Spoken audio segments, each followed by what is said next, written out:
Shalom, shalom, family. I'm going to say the Lord's Prayer.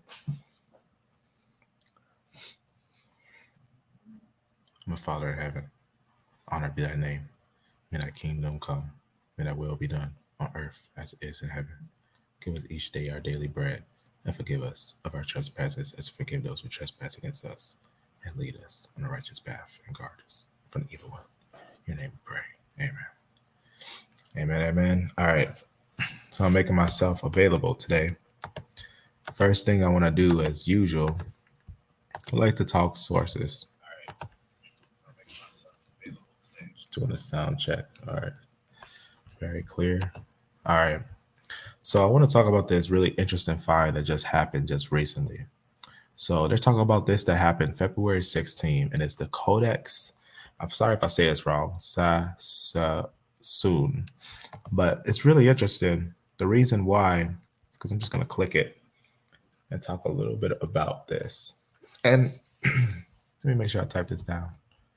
Any questions? Any questions? Ask. Because we don't know what's going to happen. So we're going to start off like that. As you know, sometimes things get pretty interesting throughout the day. Shalom, shalom, family.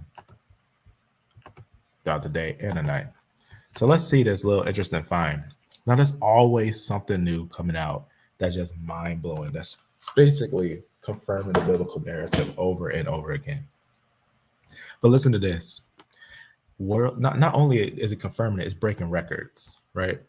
World's oldest, nearly complete Hebrew Bible is expected to sell for up to 50 million, making it the most expensive book ever sold at auction. $50 million. Can you imagine right in your hand is a book that someone would buy for $50 million and you have it right in your hand?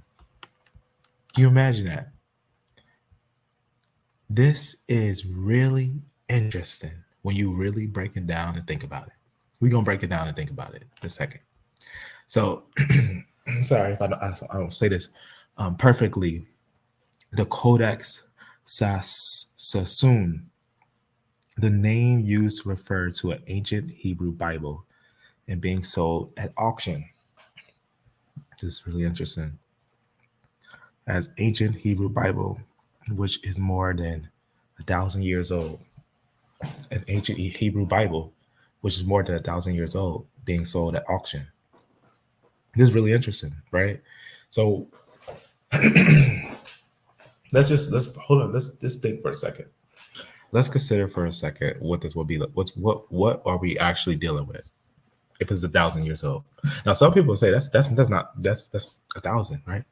This is a really ancient book in a completion, right? In a time where, in a religious area where basically these papers would have been extremely valuable. So you would have found someone who would have had a complete copy of all these ancient writings all together. But it's interesting though, because we're talking about in Hebrew. Now, let's pay attention, because we got to remember this culture goes all the way back. All these things go all the way back.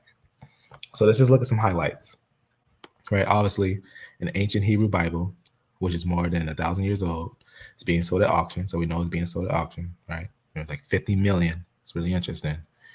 The Codex Sassoon is the earliest, most complete text of its kind, right? Auction house. You can see at this one place, right? It said it's estimated to sell to up to 50 million, right? Which makes it the most expensive book ever sold. But that's interesting when you think about that. It's the most expensive book ever sold. It gotta be important, right? Some of us study it like it is the most expensive book ever sold. We don't want to just buy it and set it aside, right? We don't want to just buy the truth and sell it.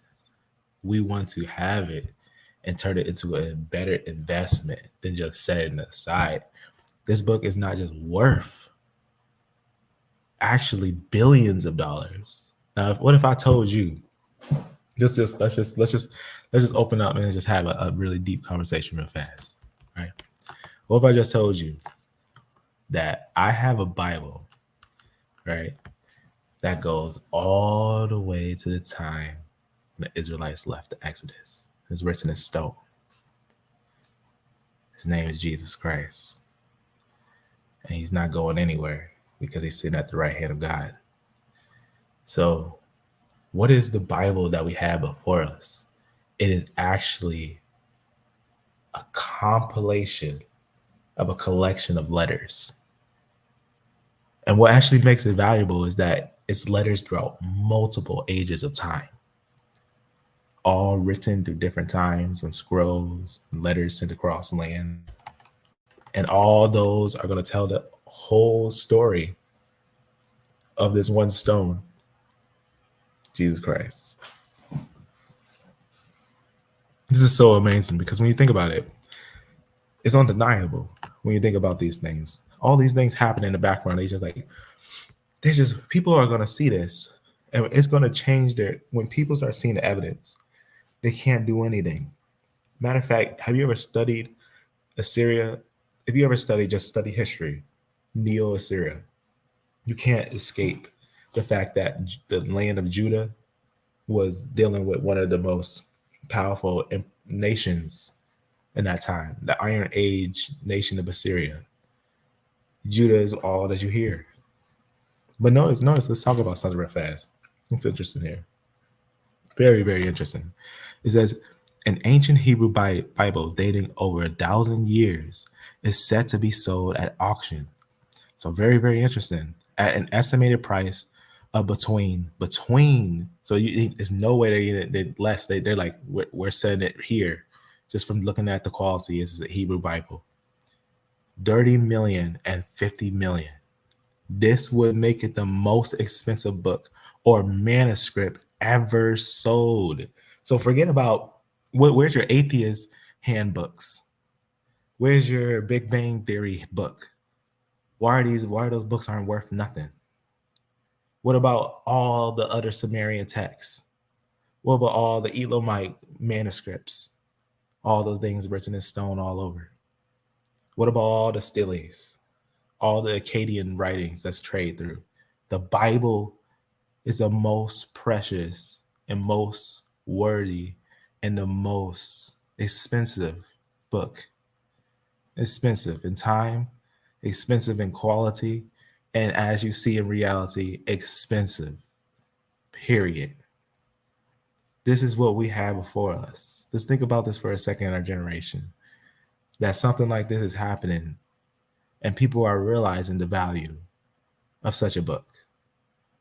Let's really understand this, right? The book is the earliest and most complete text of its kind and dates to the late 9th and 10th century, according to the auction house, right? See what's going on there? Which cited scientific and sociological evidence. So this is actually really interesting. I say it all weird, but you can also hear my voice kind of got a rough tone in the back. But I want you to hear this because this is really interesting. Referred to as the Codex Sassoon, right? After its modern owner, David Solomon Sassoon, right? A member of a wealthy Iraqi Jewish Sassoon family. The Bible is being sold for the first time in 30 years. So this is really interesting, obviously, because we gotta think about it. No, they're looking at it like, well, you would think that something like this will be like, oh, no one cares. But when people hear stuff like this, they're thinking about history, something moving throughout history, something that people look back and say, there's no evidence of these things. But really, there's types of things like this moving around. A solid, full Hebrew book of the Bible being sold. And everyone knows that the quality of it, this is what it is. There's nothing less than what this is. And you can see even what they're saying right here. Let's just jump a little bit. Let's just talk about how much it is, talk about the money and everything. But notice what they say right here. Notice what they say right here real fast. I'm just looking real fast to see if there's Anything else we want to hit on this? Yeah, okay. The ancient Bible contains notes which shines a light on its longevity. Basically, is how long it stayed, right? It shows that the quality of the Hebrew in it shows that this is a ancient historical text that's telling ancient history. Remember, it's going to have people that's talking about Tiglath-Pileser, Sennacherib, Nebuchadnezzar, different individuals from Assyria, different individuals from Babylonia, from the Iron Age. This is insane. And you think about also people from the Bronze Age. We're thinking about a book that has all that written down, and we can today confirm the history of that. That it is accurate. That Assyrian invasion, all those invasions, is accurate, right? So the ancient Bible contains notes which shines a light on its longevity, right? Including details referring to an early 11th century sale, right?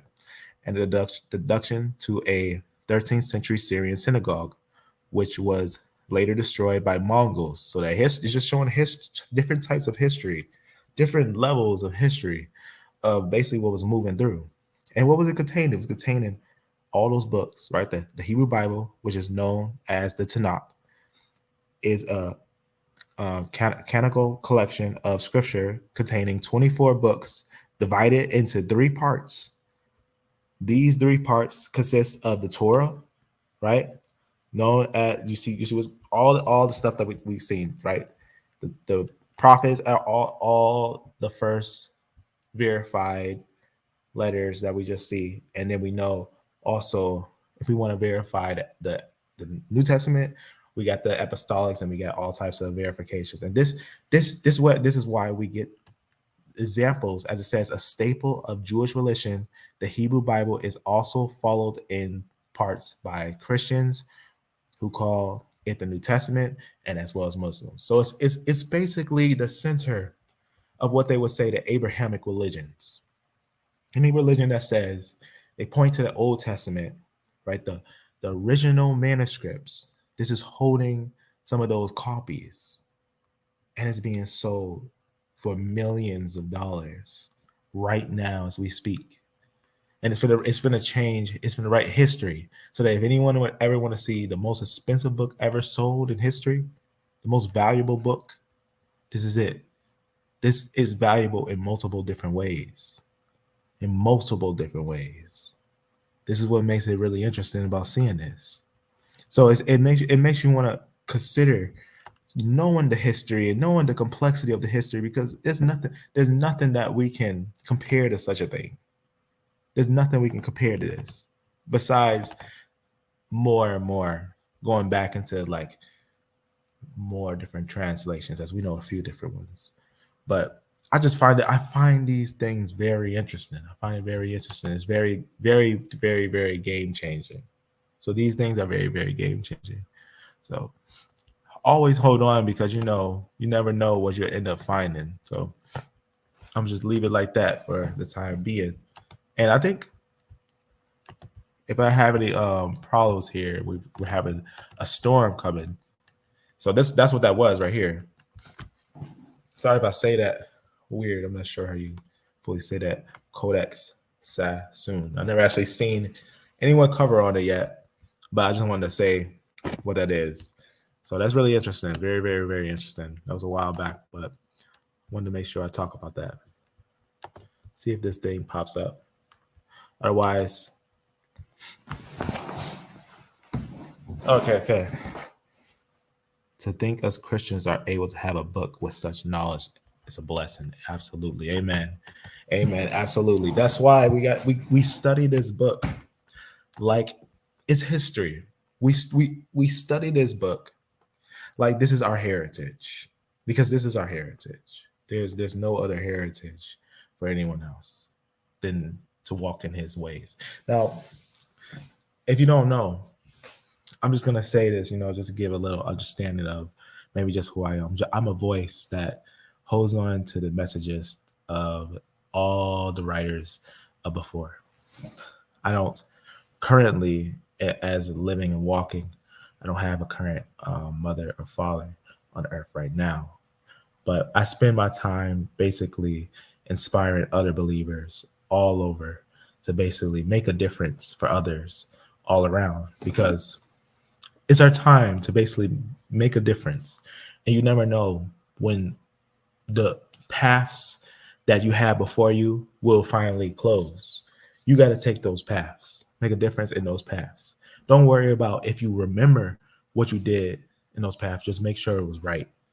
So you may do something that's well, but you may forget it.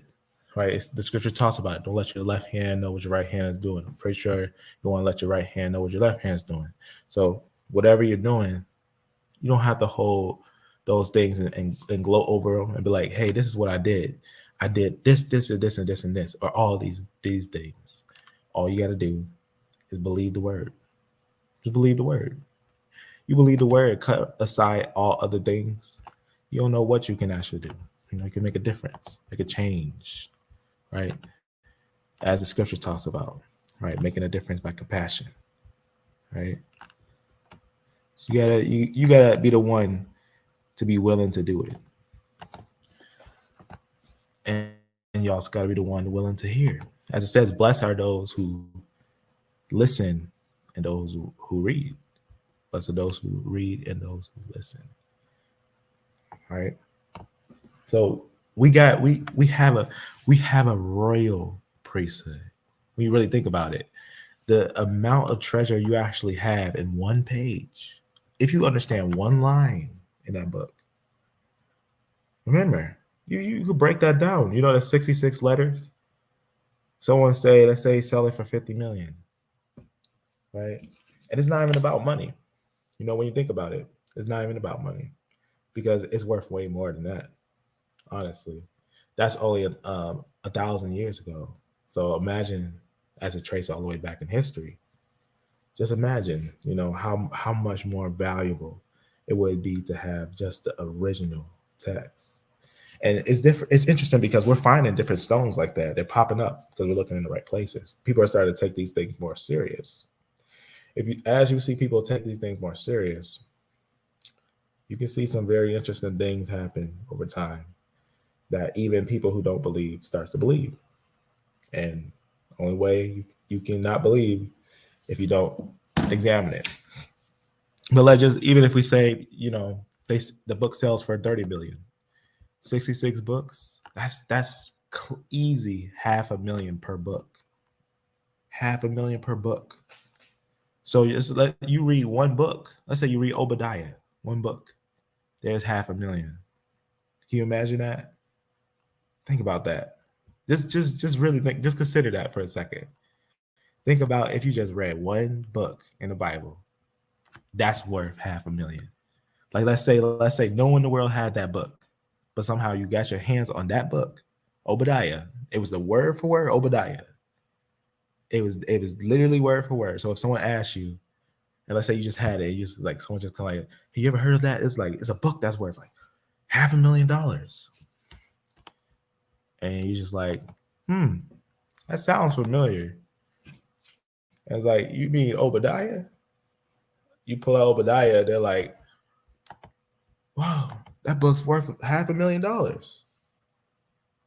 Now, obviously, this is a small matter when you think money and whatnot. But let's just go to that real fast, because why am I saying Obadiah out of like all other books? Because there's a lot of other books that have more deeper treasures in it, right? Deeper treasures inside of it. But let's just say for a second, if you had the book of Obadiah, right? Let's say you just had like the original copy. Let's say you had the original copy of Obadiah in your hands. You had Obadiah, and they're like, "Is this the book of Obadiah?" You got a little piece of it.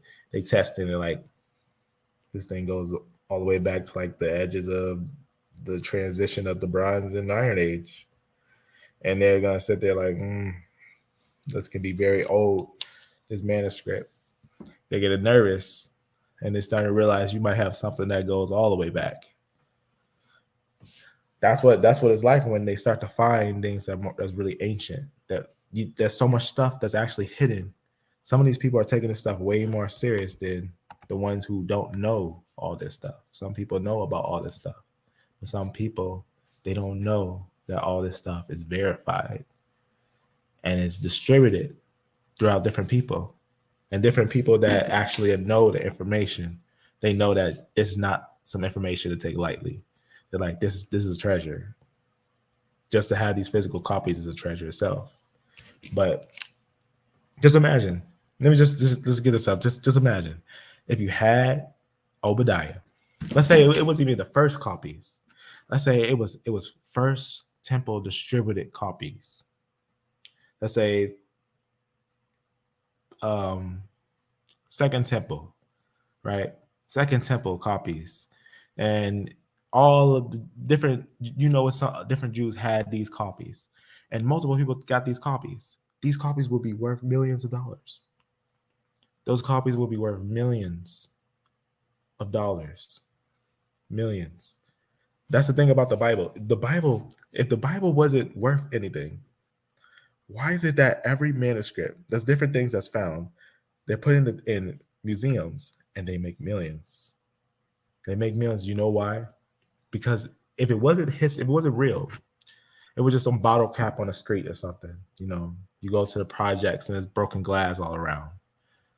If it was just that, it would have no value. It would have no value at all.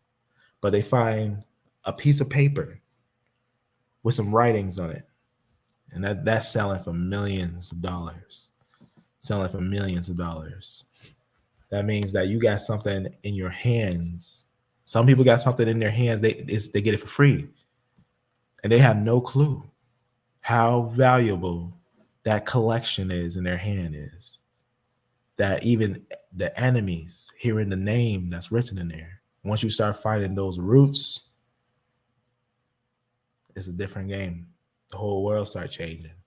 Your whole meaning in life is mirroring what's right before you. Is no way to get out of it because it's just too real. This is what we have here. Is a book that's priceless. The reason why I went to this, only one chapter of this book.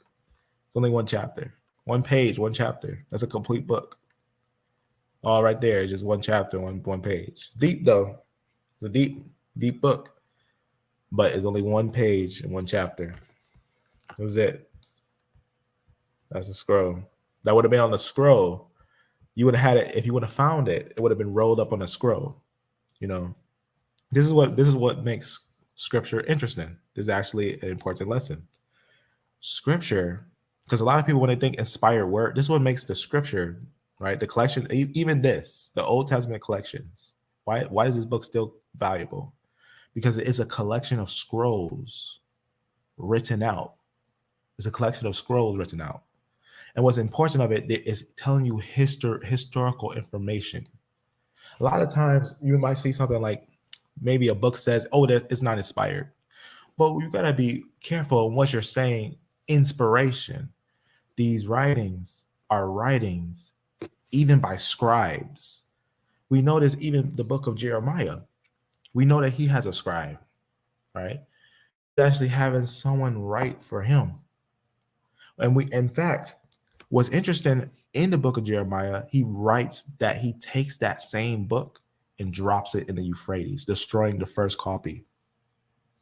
What's interesting about that, he doesn't need the first copy to verify his message, because even the first copy was actually burned by one of the kings of Judah.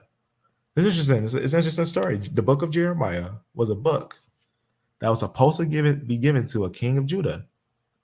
Let's just go and look at that book. We can actually look at these things virtually, but all this is priceless. All of this that you see right here is actually priceless. So this book right here, Jeremiah, is written when you get about to the end of Jeremiah. There's a time where the Most High says, take that book, that same book, and cast it into the Euphrates, right? And what happens is he says this really interesting saying. he says a real interesting saying about basically the end of it all, right? And what he basically does is he establishes what he's going to do with Babylon.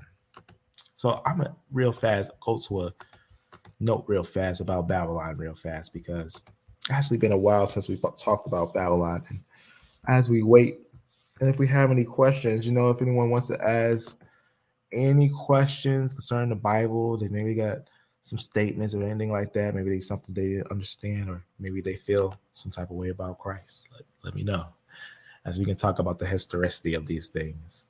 I think it's very important to, indeed. So let me actually show you something real fast. Go to something in Jeremiah. All right, so Jeremiah 51. Let's make sure it says right here. So he's actually, what happens in the writings of Jeremiah, this is about the time of the Babylonians, and the Chaldeans are basically running amok, right? And the Babylonians are there. And Jeremiah, basically, long story short, the first of his letters is actually taken and is put in the Euphrates. It's actually taken by the king of Judah and burned. It's taken by the king of Judah, Jehoiakim, and burned, right? And God says, go back and have the writings written again. He gets the writings written again, and it's like these writings that go out and whatnot. But one of the most important things about it is this event, this particular event that actually happens with this writing. And what he does with the writings is actually interesting. And a lot of people need to understand this part, because this actually tells us what the Bible actually is. This is actually going to tell us what the Bible actually is. This actually gives us the full understanding on what the Bible is. But first, let me point out from here, because there's precepts upon precepts on this thing, but it's important to know about this. So I'm going to go to actually right here. So this is kind of one of those things that it gets really deep, but it's important to know what he says here, right? So I'm just going to go to a spot right here. So watch what it says right here. It says, so Jeremiah wrote in a book all the evil that should come upon Babylon, even all these words that are written against Babylon. So, and then he took one of the writers. So remember how I talk about the scribes and the writers and everything? It lets you know that there's translators, there's writers, there's other writers, there's other translators. So that means we can give room for human intervention in these things. And human transition for translations is all right, but it's the autographs that we want to pay attention to. It's their signature as these writings go. And as we look in history, we can pinpoint them because they're talking pinpoint of certain individuals. Like, for example, Jeremiah talks about Nebuchadnezzar. His time frame is on point, especially for how Nebuchadnezzar destroys Jerusalem. If anyone wants to know historically, does Nebuchadnezzar exactly besiege Jerusalem at the exact time when the Bible's saying? Yes, it's pinpoint. I can tell you the exact months and stuff on these. I got notes so we can break down the exacts on these. Exactly what the Babylonian tablet says when it comes in, takes the king out there and puts a new king there, just like the Bible says. But this was interesting. It lets you know of the writer, but it says him. Watch what it says of him. When thou comest to Babylon and seeth it, thou shalt read all these words. So this individual has literacy, so he's able to read. So that's very important. So, but watch what it says right here. Then thou shalt say, Lord, thou hast spoken against this place. So that's important. It's letting you know they're recording words that God has spoken. So it's very important to cut it off, that none shall remain in it, neither man nor beast, but that it shall be desolate forever. So very important. So we'll talk about the fall of it, and then watch what it says. And it shall be when thou hast made an end of reading this book. Now notice, he says, when you finish reading this book, when you finish reading this scroll, when you finish reading this, right? After you finish reading this, let me know, right? Let me know, right? If you guys got any questions, right? Let me know. Shalom, family. right? So he says, after you finish reading this, when you make an end of reading this book or this scroll, watch what he says. Watch what he says to him. He doesn't say write it, put it in gold. Why didn't God say wrap it in gold, write it on a stone, put it on a pillar? No, watch what he says about this letter, this scroll. He says this, that thou shalt bind a stone to it and cast it into the middle of Euphrates. You see what he's saying there? He's saying that this word is going to be so valuable that whoever finds it is like they found something that was supposed to be destroyed. That's what he's saying. That's what the Bible is. That when you start finding the treasure in it, no one can tell you nothing. Right? It's kind of like when you have some money, you can walk on the street and someone will be like, you have nothing. You have nothing in your pockets. There's nothing in your account. You have nothing at all. There's nothing that exists in your bank account. And you look back and you realize you got 66 letters that's just sold. And there's like, we're going to buy it from every single person who knows about this book.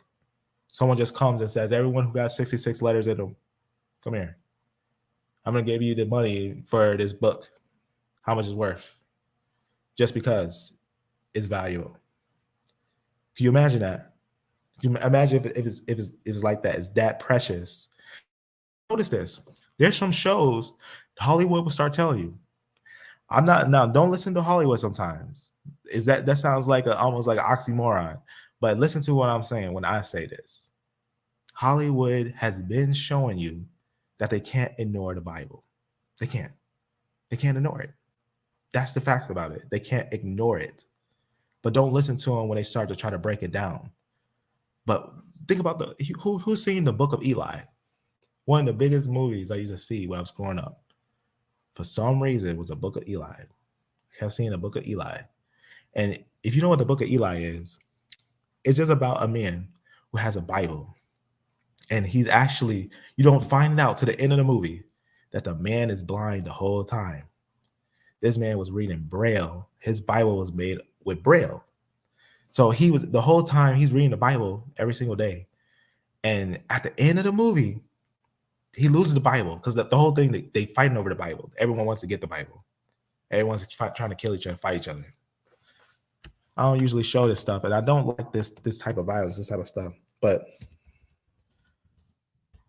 it's time for a kind of adult conversation. So, the Book of Eli. Let's make sure nothing's too bad. All right, so, but it is kind of aggressive, but it's as you can see, this is what it would look like. The Book of Eli was a movie that was based upon the Bible, literally. And it was about this man who's went in a world that almost lost a lot of, it was like collapse. It's interesting because few people know this, but the Bible is why our civilization is so advanced. Why do we have hospitals? Look it up. Why do we have modern hospitals?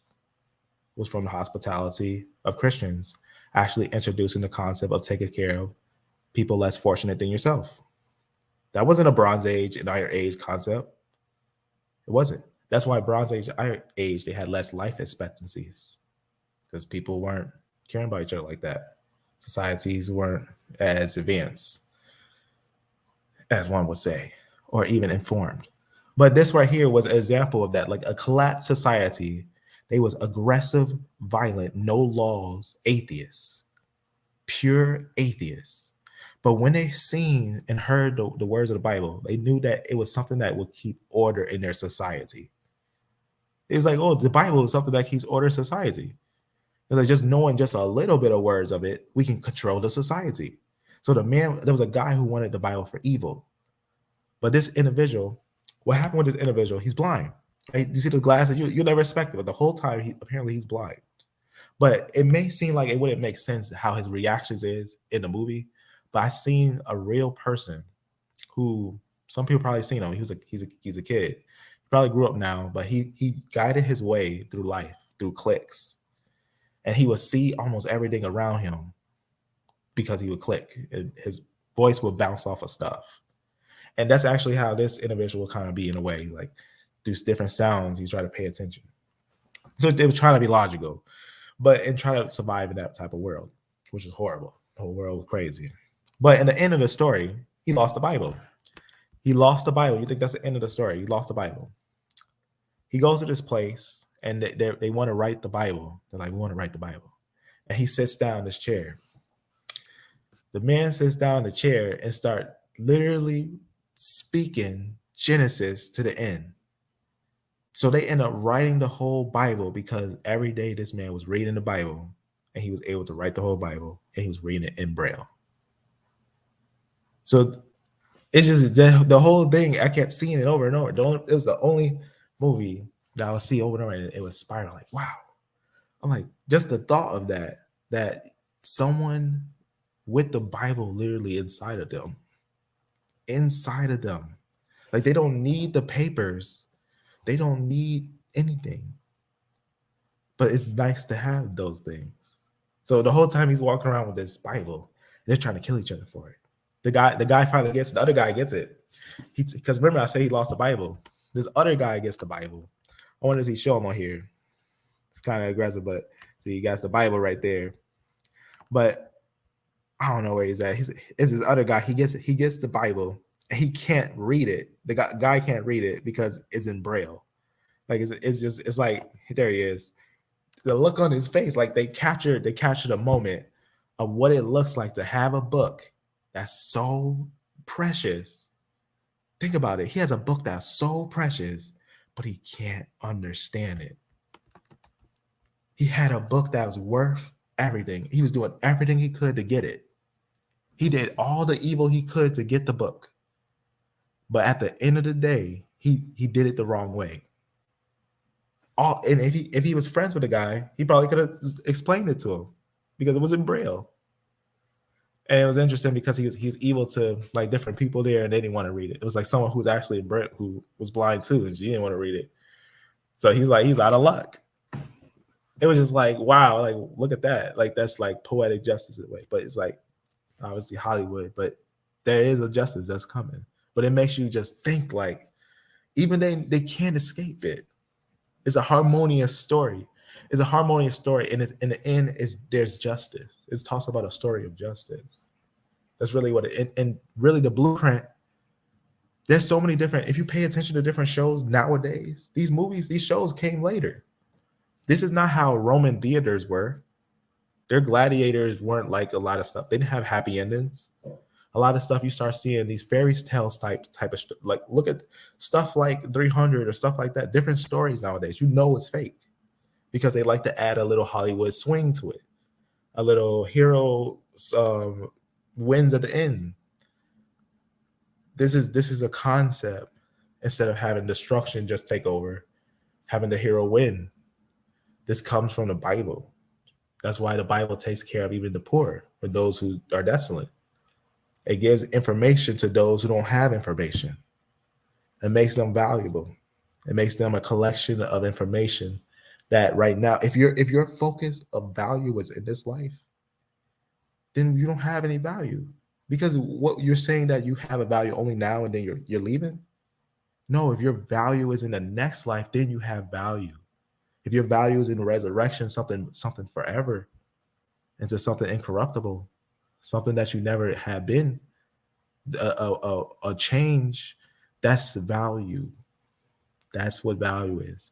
Value is when you're in the desert and you can call a ride and you can get a ride out of the desert versus having to make your own way out of the desert, right? If somehow you got some way in the desert, you had no communication and you had nothing, that's what it would be like to not have the Bible at all in the world.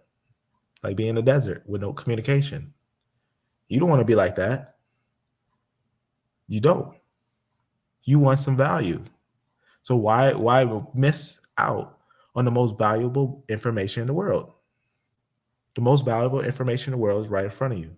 To have you connected to a source that gives you value.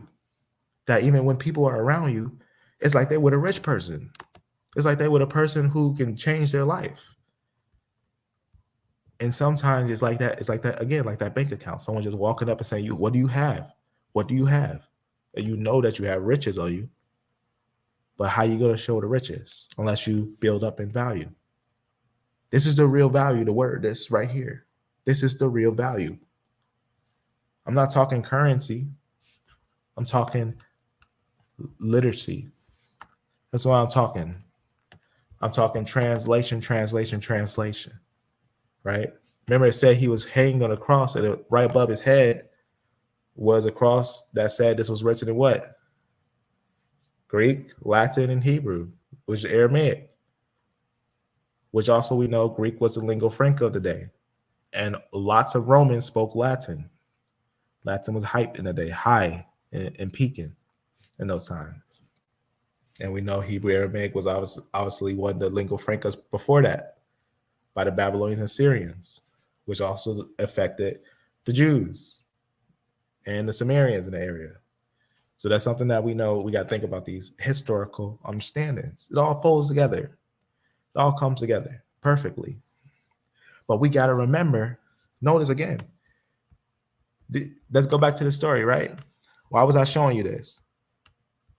Because if we notice, if he said, take that very precious scroll and cast it into the water, right? He says, it shall be when thou hast made an end of reading this book, that thou shalt bind a stone to it and cast into the midst of Euphrates. So he said, take the book, that valuable book, read it, and cast it into the Euphrates. And he says, just like that. He says, just like that, Babylon shall sink, shall sink, right? So what it's saying about Babylon? It's saying they better know. They better know. It's saying that all these things been read. Now it's going. What, you gonna go back and check it now? It's going now. It's been said though. Let's see if it's true. If it's valuable. These things were said in those times, so that when we sometimes look at this book, and some people want to say, oh, where's those ancient copies, those precious kingdom copies?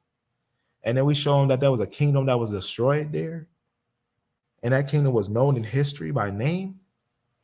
The kingdom of Judah, attacked by Neo-Assyria in the Iron Age.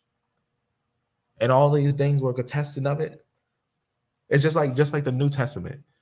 What's interesting about the Gospels is a lot of them contest of Jerusalem before it fell. Jerusalem fell in 70 AD. So to be able to describe Herod's temple, meaning they had to see Herod's temple, pre-Herod temple. It could be post-Herod temple, it could be after Herod temple, because they described the temple and the deeds inside the temple. It would make no sense for the writer to try to write about something that they never seen, because you'll start to see contrasting information. But no, you actually see aligning historical information. Just like how we know that Nero had came there before the temple was destroyed. And he was dealing with what? Christians. So Christians had to be there before the temple was destroyed. This is an impossible history to get around. So there's right in the first century history to contest of that happens only in the first century. But it is in the midst of a story that's Bronze Age and Iron Age. Because in Jeremiah 31 and 31, it told you that a new testament, a new covenant was coming. In Jeremiah 31, 31. Let's just see that real fast visually, right? Because we're looking at Jeremiah, but let's go to Jeremiah 31, right? And 31. Watch what it says here. Behold, the days come, says the Lord, that I will make a what? A new covenant with the house of Israel and the house of Judah. So there's a promise, without a doubt, of a new covenant, a new testament. That all goes with the prophecy that Daniel spoke of, that there was a Messiah coming before the temple fell. There's only one Messiah who came to the temple before it fell. That's what makes it that important. It's key. Key factor, key facts. That's why it's important. Right? So this is treasures that we're seeing here. Massive treasures. Massive treasures. So it's very important. All right. So user, that's who I was expecting to show up. I'm sorry for being annoying. Don't worry, as we expected. And asking a lot of questions. But my question is, what is your parental haplogroup? Oh, tomorrow I'll talk about haplogroups. I like to talk about genetics, family. I like to talk about genetics. If you're a Christian, stay for a second. Stay near for a second. I want to give you a conversation about something because some people are scared to talk about genetics. But I'm going to show you something from apostolic writers, early Christian writers, about information to know about so that there's no confusion about things like genealogies. Because I heard some misinformation about terms like endless genealogies. And I want to kind of talk about that real fast, as I also think looking at ancient families and the new thing that's came out after the 90s or the 19th century, how you say pretty much haplogrouping, looking at haplogroups in genetics. I think that's new and I think it's interesting and I think it does open up the biblical narrative, but I think in ways that some people wouldn't expect. But let's talk about what is endless genealogies real fast. So I had this set up to have a conversation on this real fast. Any questions, let me know. Let no one confuse what is genetics, which is basically the revealing of life in the blood, right? Ever since the 1900s, right? Basically, which is actually important, which is basically God revealing the DNA. So very important to know that God's the one that's revealing the DNA. Don't let no one confuse that with basically endless genealogy. So let's actually point out something in a scripture. In 1 Timothy 1:3, it says, "As I sought you to abide still at Ephesus, when I went into the I always say this word weird, Macedonians, basically a group of Gnostics that actually rose from this area. We're going to point out, but notice Paul says, for he wanted a group to stay in Ephesus. He didn't want them to go with him. He didn't want them to deal with a place that he was going to, because he actually had suffered a lot of things in that place. But he was going there to fight against some of the beasts in the area and basically win in the gospel. And he wins a lot in the area, but it says that you might charge some that they teach no more other doctrine. So why is he saying no other doctrine, that they teach no other doctrine? Because he had to make sure that they taught the word. But he was dealing with something in that area. He says, neither giving heed to fables, some say Jewish fables, so that's important, and endless genealogies, which minister questions rather than godly edifying, which is in faith, so do. So now this is interesting. You'll wonder, what is endless genealogy? What does he talk about? Endless genealogies. Well, let's look at some commentary real fast on what different scholars would think. One of the false teachings that sprang up during this era was Gnosticism. It was based on a belief that there was secret knowledge, right, not available to most people. So Gnostic means knowledge. One aspect of this was the use of genealogies. So Gnostics actually used a type of genealogy that was endless. That actually was a genealogy that was made up, that had no end. But let's talk about it real fast. To prove various ideas. Some commentators believe that Paul is alluding to an early dispute that gave rise to Gnosticism. So you can see different ones. Johnson and Floyd and Brown state concerning these genealogies, right? He says, not merely such civil genealogies as were common among the Jews, whereby they traced their descent from patriarchs, to which Paul would not object. Because we know Paul, remember Paul in Romans 11, he says he doesn't avoid genealogies when he's talking about the genealogy of real biblical writings and real life in the blood. He doesn't talk about those things as in what he talks about as in endless genealogies, or those that are no other doctrine, right? So very important. So a lot of things in that time was made up. So anything's endless was basically, we're going to talk about it and the history behind it too, and what those ones were doing. We're going to talk about it, get really deep into it. and keep as we go through the narrow path of it. But we do have evidence that indeed Paul was not object to normal lines, and which he would not as here class with fables, but gnostic genealogies of spirits and eons. So what are spirits and eons that the Gnostics were basically putting their genealogies with? We'll talk about it real fast. As they call them, list of Gnostic, basically, I'm going to say the word, basically list of Gnostic groups. So we even get this written by basically writers Tertullian, right, against the Valentinians, or how you say that, Valentinian, I'm hard to say their name weird, but and also Irenaeus had root against those individuals. So Tertullian and Irenaeus was writing against some of these Gnostic groups that also we're going to get mention of basically endless genealogies. So it's very important to see what's happening here. So it's very important because we don't talk endless genealogies. We don't talk endless genealogies. I know there's a lot of people that likes to talk about Gnosticism and talk about those things, but we rebuke that. We know that some individuals like to think about there's extra books and stuff, but we will verify what's the difference between those extra books and the true official way brought by the Son of God who came down in flesh, right, and dwelt among us and resurrected, right. So we put an end to the nodes and clades as it is written, right. So very important to know when to add or twist to anything, right. Give all blunts, all straight facts, just to understand it, not as hidden before, but open up. So let me just go to the facts real fast because I want you to hear this. All right.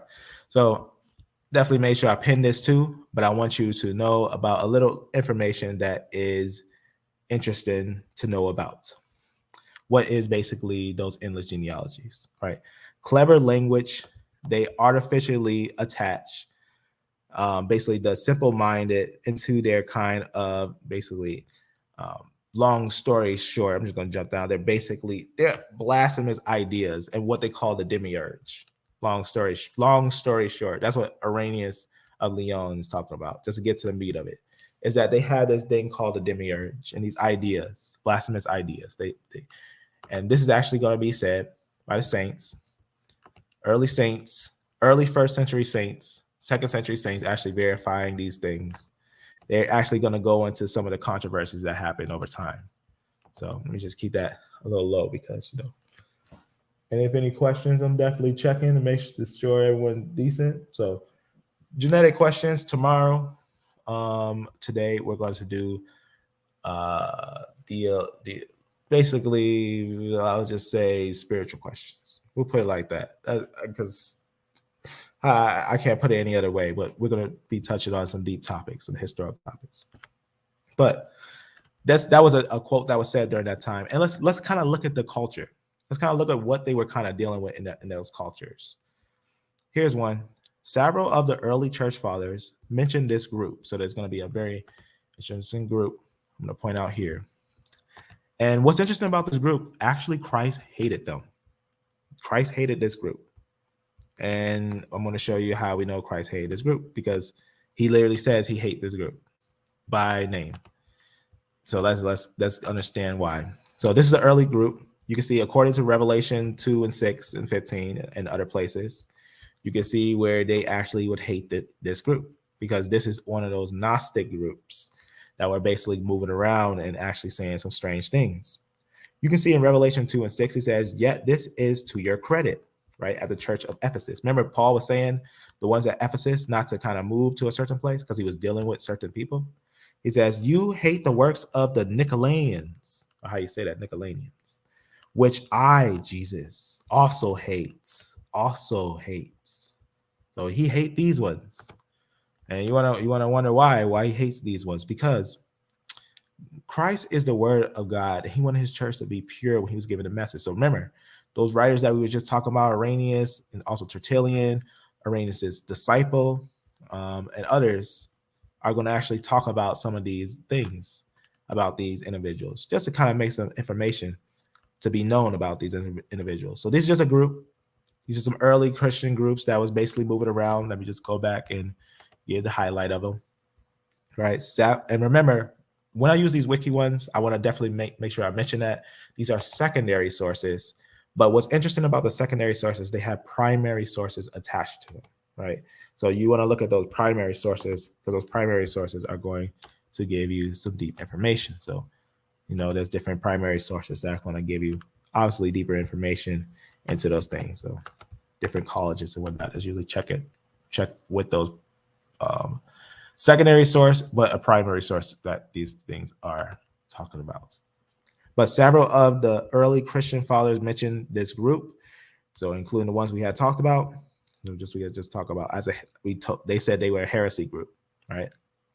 So very important. Let me actually point out something real fast that I think is interesting. So this is actually some real Gnostic groups, and why Gnostics were hated. This just lets you know that Christ has nothing to do with Gnostics. So this is actually very important, because that early writing giving us the understanding of that. I'm just going to skip this one. This just goes into a little more information about those Gnostics and everything. But what's interesting is basically who they have connections with. One of the places they have connections with, just going to click right here. You can see, remember that area we were just talking about that Paul was at, right? He was actually at a place that was going to have these groups. Let me actually show that here. So these are another Gnostic group that was there. Now, these ones wanted to go all the way back, but some reason they had ties from basically the Persians all the way to China. So this is actually important, because also it's known that Thomas early on with the book of Matthew had went through India further out. But it's always with these groups that they're always picking up these strange practices and multiplying. So these ones kind of increased and kind of moved throughout those different areas. But you can see these ones will be early on. They'll say 3rd century BC or AD, my bad, 3rd century AD. So that's basically literally at the time where the early writers were dealing with these individuals. So they were battling against these ones, and they were basically expanding. This is just one group of them. Now, the reason why I have to show you a few of them, because there's a lot of them. The ones that became heresies, but this one's a little later, different time frames. This one's going to be the 4th century BC, so heresy, right? You can see in other places, and a lot of times they have their eons. I'm not going to go into it right now when they talk about all their extra genealogies that they have, extra families that they have, right? It's not hard to know about with the Gnostic eons and their families. It's basically endless, but you can tell from what it looks like that they have some problems going on with their little claims. So you can even just see from the start, what makes it endless is that they also add on multiple different characters and stuff. So you'll get different types of ideas and stuff, evil spirits and other stuff, and different spirits by name. That's what they will start having ideas of. They kind of add on, and I'll show you where they actually started getting those ideas from, because it actually started in the 2nd century BC, in BC time frame, for a lot of these groups, where they got their influences from. And that's why when the Christians got there later at the time, some of them couldn't leave those lifestyles and started to mix in their madnesses. So that's something that's important to know. Just visually showing them. This one is really interesting. I'm going to point out this one because I think they always have a same concept of making the God of the Bible evil. But notice what it says right here when it talks about some of the traditions in 2000 BC. It'll basically talk about some Greco-Egyptians, right, in the Ptolemaic kingdom, basically in the land of Egypt, who identify with Yahweh. So you see, they was basically probably Jews, either Jews or converts. So you can see what's going on there.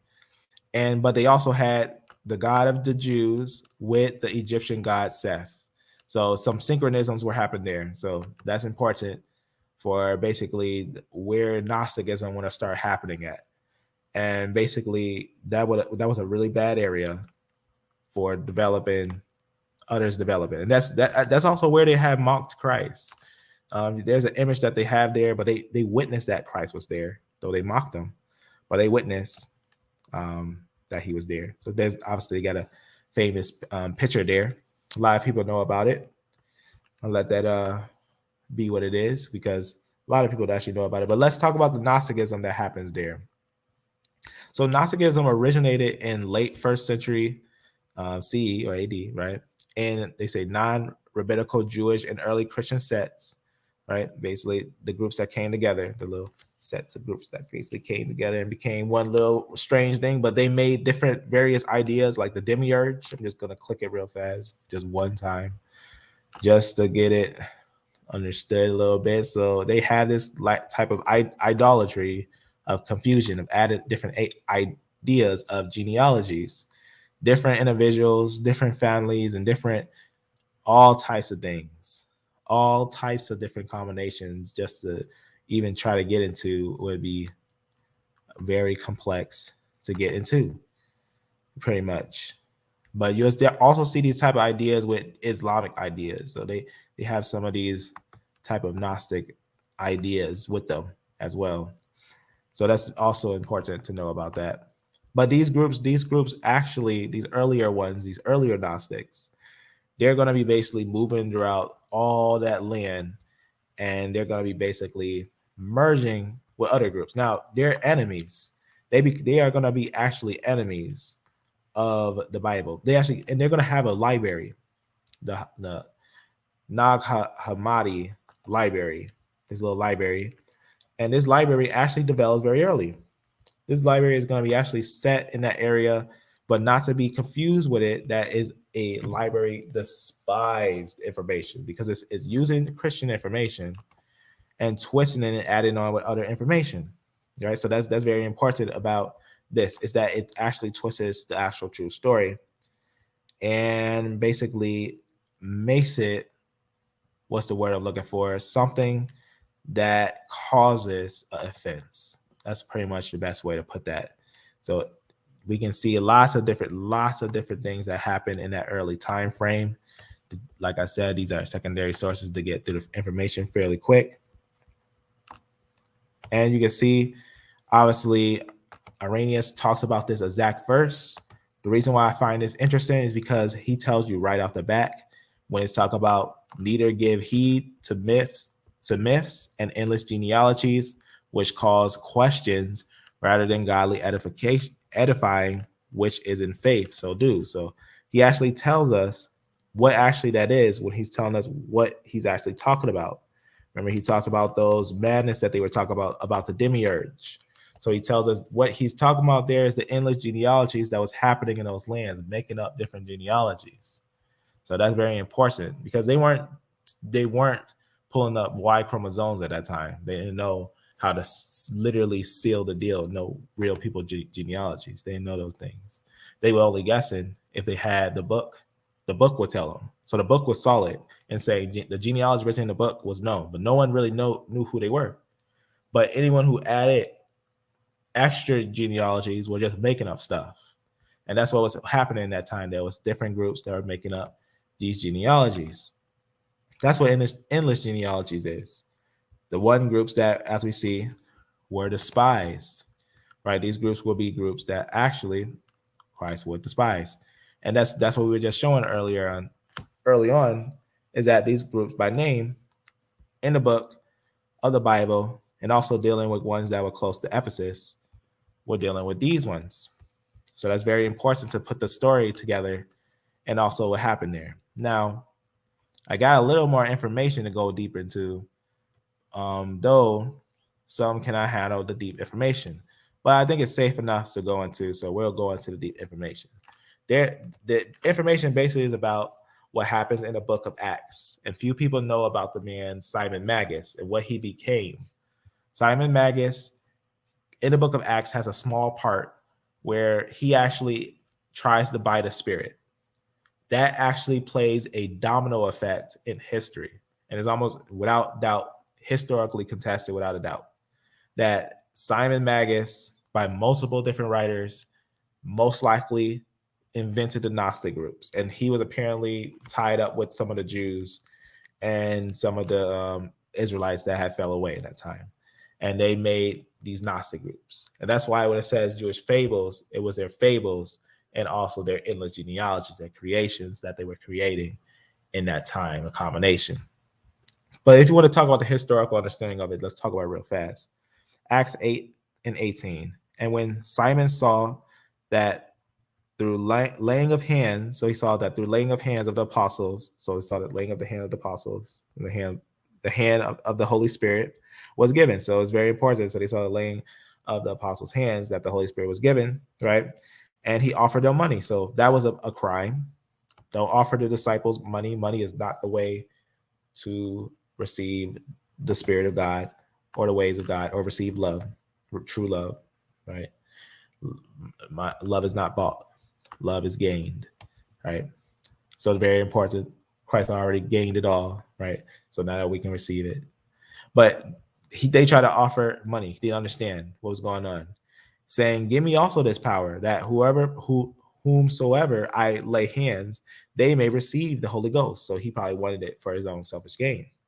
But Peter said, your money perish with you, because you have thought that the gift of God may be purchased with money. Now, if you want to know, Simon Peter, this is obviously Peter had prayed for this individual, but apparently the story is that he didn't stop. He didn't listen to Peter. He went on and basically started to teach people about Gnosticism. And apparently he also has a picture of himself in a statue. So this is basically a relief of him on a statue. And it goes all the way back to about a time that might be fit for when he would have been ruled over people at that time. So as an old man, it would have seemed fit that he would have been still there at that time and has spread others to become Gnostics.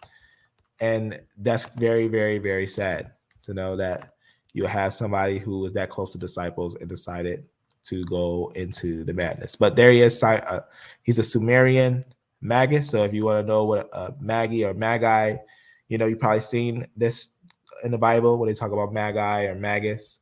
They're wise men, but a lot of them they're magicians. A lot of them Chaldeans and stuff. There's a lot of evidence of them in the BC time frame. And so we know that this individual, when he said he was a magician, he was a magician. Like he was apparently part of ties with some ancient traditions that were dying off, but were very dangerous at that time. And they were dealing with alchemy and stuff that was basically with spirits and stuff. So this was actually something that was happening at the time. But he was apparently a Sumerian. So a Sumerian, a Levite, all that, you can see what's happening there. So remember Jewish fables we're seeing there. So that's actually remember, the first disciples were Jews, but a lot of them at that time fell away. For example, how do we know that not just this, that they fell away from Simon Magus? We also got a little more information of that time frame. So surviving traditions about Simon appears in Orthodox texts, such as those of Irenaeus, Justin Martyr, right? Different individuals, right? Where he is often described as the founder of Gnosticism. So that's important. That's important. Why is that important?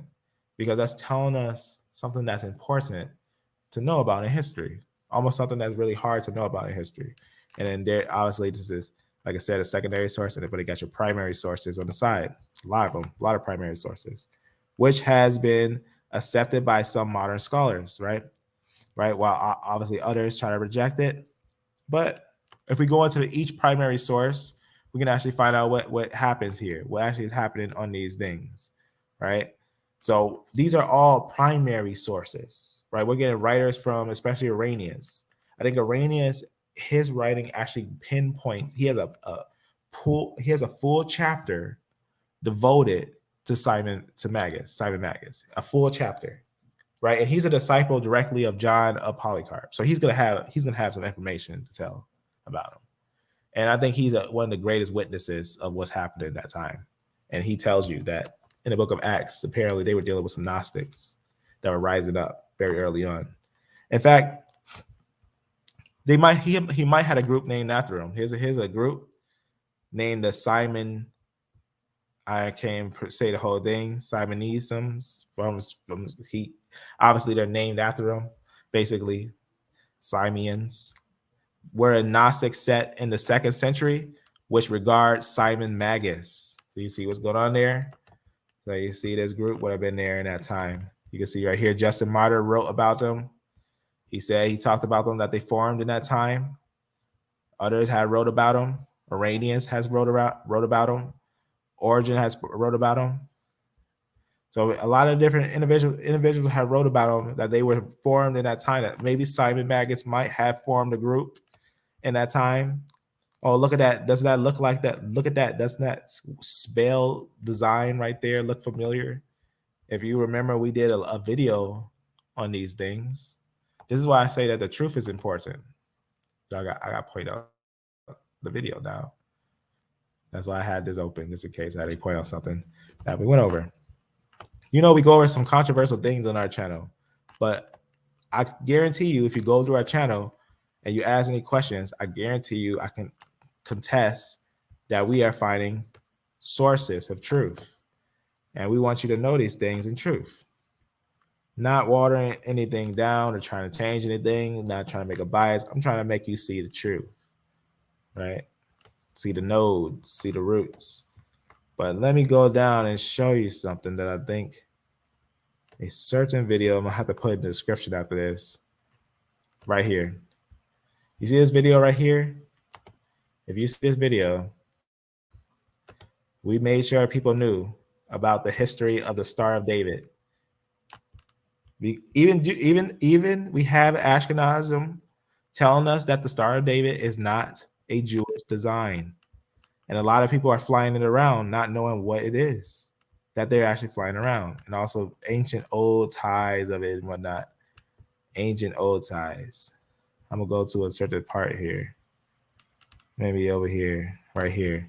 Here it is in the Carthaginians area. What happened is something had happened. We remember Carthaginians, right? BC culture, obviously. But let's I'm gonna put this in the description if you want to see what this is. But there it is. Simon's star. Power who were generated by thought. It says this is actually one of the lower areas and whatnot, but they say you get to perfection of their little design. But this is their design, so you can see their little design. Isn't that interesting how we kind of get that little thing going on there, right? It's really interesting.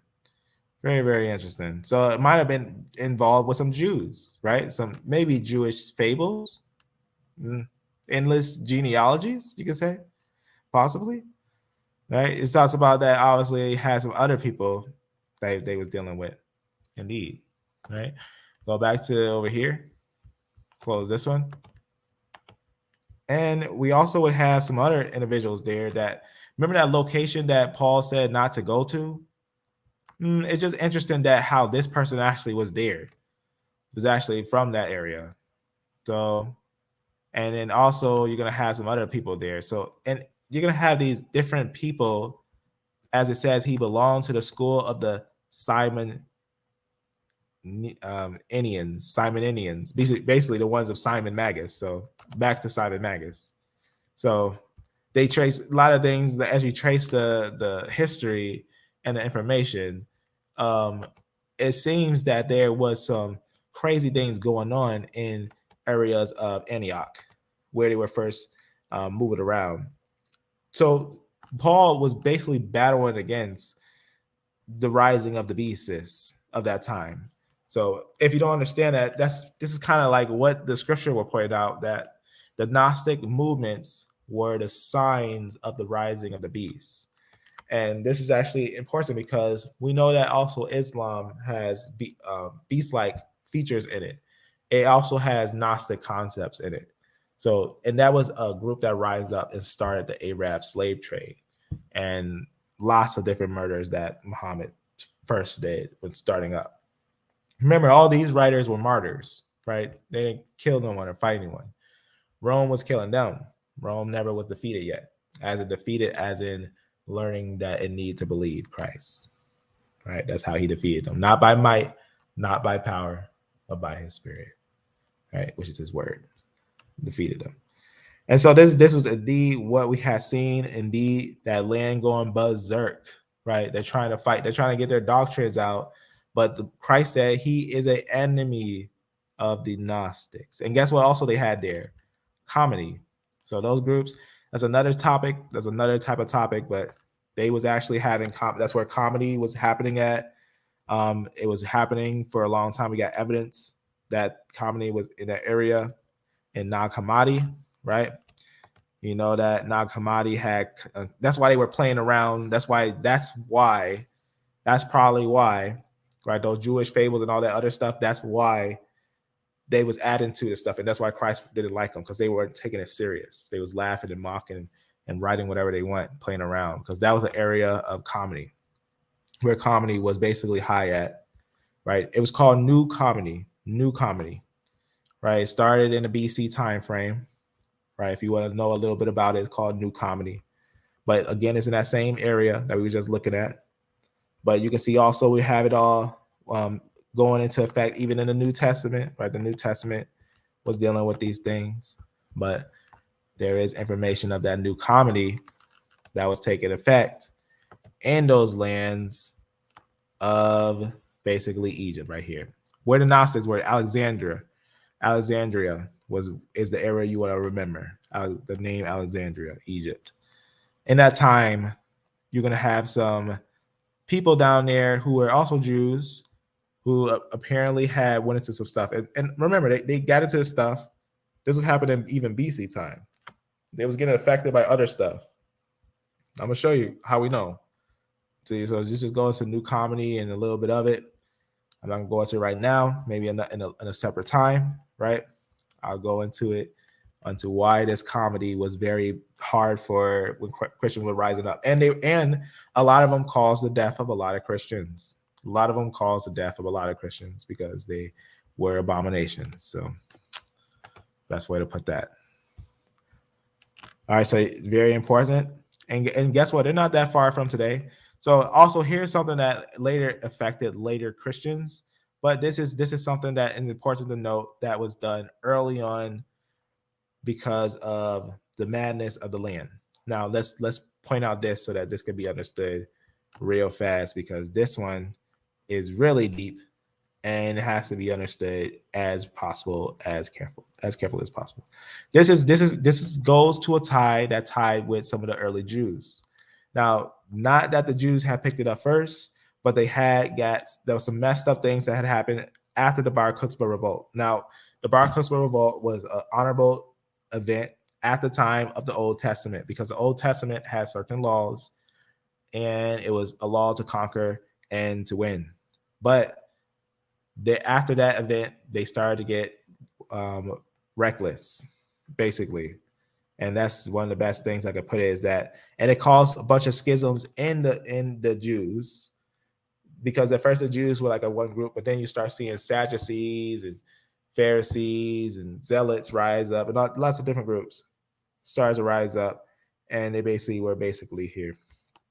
But pretty much a person, this writer right here, he says maintained that the Jews worshipped this individual. Well, it's just, some idol and some things. So the Jews were worshiping some idols, I guess, in that time again. And that the day of the Sabbath festival was a festival of this right here. I guess all the way to show it, type it down right here. So they had this. So this is what they were celebrating. I think this is what we were just on. Yeah. So this is what they were celebrating sometimes on the Sabbath. So there was some corruptions happening at that time, and you can check the history and everything, and it's true. A lot of it gets really deep in, and you don't want to kind of see more, but there is real history that maintains that there was some idol worshiping going on there, and that the Jews and some of the Sumerians mixing with the magic and stuff. When Christ got there wasn't just Jews, rebellious Jews they had to deal with, but there was also some that were in idol worship and magic, and they were also fighting against their brothers. In fact, it was really bad. It was really, really bad. Like it was really, really bad at that time.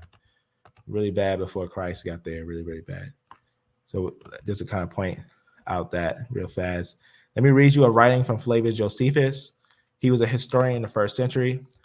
He talked about one of the Jewish groups in that time, and I'm going to show you what they did, and you'll understand what I mean by really bad. So you're going to understand what I mean by really bad just from this writing real fast. So let's read it.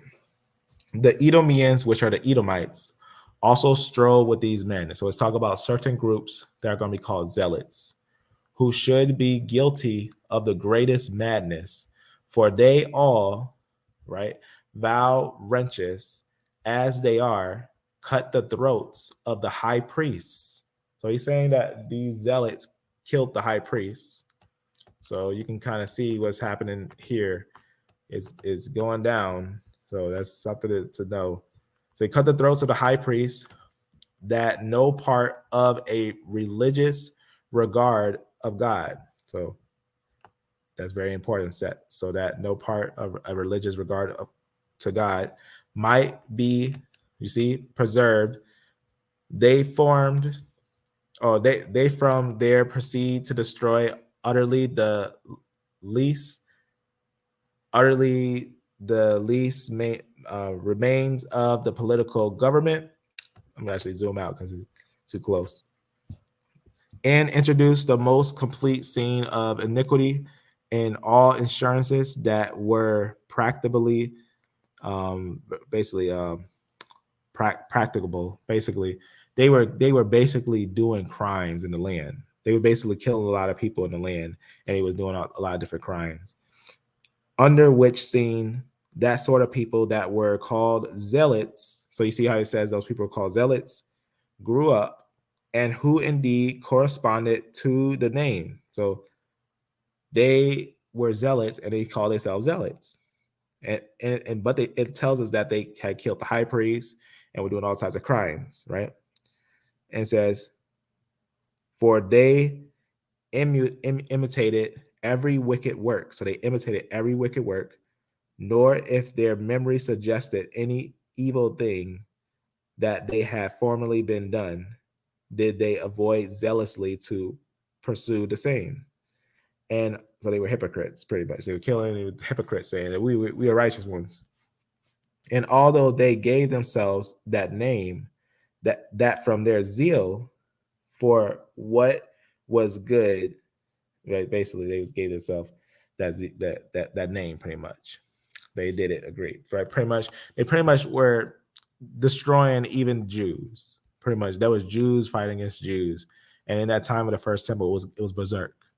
It was going down, pretty much. It was not good in that land. It was really bad in that land at that time. Is the best way to put it. And we actually we did a little message on this. We had broke it down, and it's in this part of Josephus. So you can see right here, it's talking about Masada, and guess what these people's name is also called? The Sakari.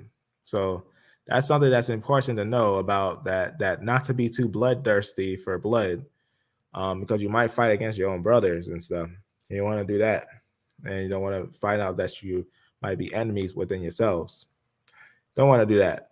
It says, then it was that the Sakari got together against those that were willing to submit to the Romans. So it says the Sakari came against those who was willing to submit to the Romans, because it's kind of like, the temple fell. If the Most High let the temple fall, there must be something wrong. And the Most High had let the temple fall. That means the Most High is not happy, because they did not anoint the Most Holy. But this was obviously something that was really bad, led to pretty much attacks on different people in that land. But obviously there were some rebellions and fighting in that land, some different rebellions and fighting in that land, and that's why we see different writings. But we do see like different images of these individuals and stuff. So we do know that these were most likely Jews in those areas. These were most likely Jews in those areas, like Masada and all around. But they were also dealing with these other nations that had ties with them. So they must have had got intermixed with some of these strange groups and started to do some things they probably shouldn't have did, which was probably getting involved with some troubles. Like they probably got involved with some troubles, I would say. That's what the evidence looks like. It looks like the evidence that they got involved with some troubles. That's the best way. That's the best way to put it. That's just the best way to put it. So evidence, that's all that is just pure, all that's pure evidence. So all that's evidence of the matter. There is more, but that's all that is enough, I think, because honestly, you can't get any more factual than that. So that's what Endless Genealogies is. It has to do with the Gnostics and the creation of eons from the combination of those Jews that had rebelled in that time. And that's what they were battling against, some wildfires in the upper coast. So very, very important to know about that. Very, very important. Just to get that out the way. So if anyone ever asks about that, we had touched on that. That's something I've been waiting to touch on. We can go a little more deeper into it if someone asks anything. Of course. Right. Shalom, shalom, family. Let's see if there's anything extra. I'm hoping that user, you're gonna be great to talk to tomorrow. You know, when I start talking on genetics, it's a different vibe. So you'll have an interesting time doing that. What's this? Who taught them how to speak and write in Greek? Remember, when the Greeks took over, by the time when the Greeks took over the area of the Persians, everyone had a Greek lingua franca. So let's always remember that it shouldn't be shocking for people to speak Greek in the first century, because the Romans spoke Greek as well. The Romans spoke Greek and Latin. So let's not play it. You know, I always see people do that. Why is the New Testament wrote in Greek? If it wasn't wrote in Greek, then how would it be in a time when there was a lingua franca of Greek? It's almost like you writing that and saying someone in the future, 100 years later, like, why is user speaking in English? We know that user, his bloodline is from the Middle East. Why is user speaking in English? Like, well, user, you can't have a blood tie to the Middle East because you're speaking in English right now. Come on. That's you got to pay attention to the lingua franca of the time, right? English might not be the lingua franca in the next 100 years. It might be another lingua franca. So you got to remember that. But, you know, you got to make sure you got a good understanding of those things real fast, of lingua francas. I told you that about that last time, lingua franca, right? Know nothing about history, about, yeah, that invasion is when Rome took over from the Greeks. So what does that have to do with anything? Yeah, and yes, those sources are very interesting. The apostolic information, the information we use for apologetics, is always great to go to the pre-Nicene stuff, the anti-Nicene stuff. So that stuff is the apostolic information. So that stuff is what I was showing you. Also knowing about those Gnostics they were dealing with. The amount of information you can get from that alone from the 1st and 2nd century, it's massive, massive amount of information you can find out. Even about the rising of these other nations. Who spoke, yeah. Now, if you are going to say that the Hebrews spoke Greek, give me the name of the Greek Roman teacher that taught them how to speak it then for evidence. All right, wait. You want to know how we know that the Jews spoke Greek without a doubt? Let's go to the history real fast. In fact, let's go to a prophecy. Because today, like I said, today is the day to touch on these questions. And that's a valid question. That is a valid question, right? How do we know that the Jews or the Hebrews at that time spoke Greek? How do we know that they would have spoke that lingua franca? How do we know that they could have had multiple languages, right? How do we know that the Hebrews could have spoke Greek and spoke Latin? How do we know that? How do we know that? Also in the book of Acts, it also said that same thing. It was like, do you speak Greek? So that real fast in the book of Acts, real fast.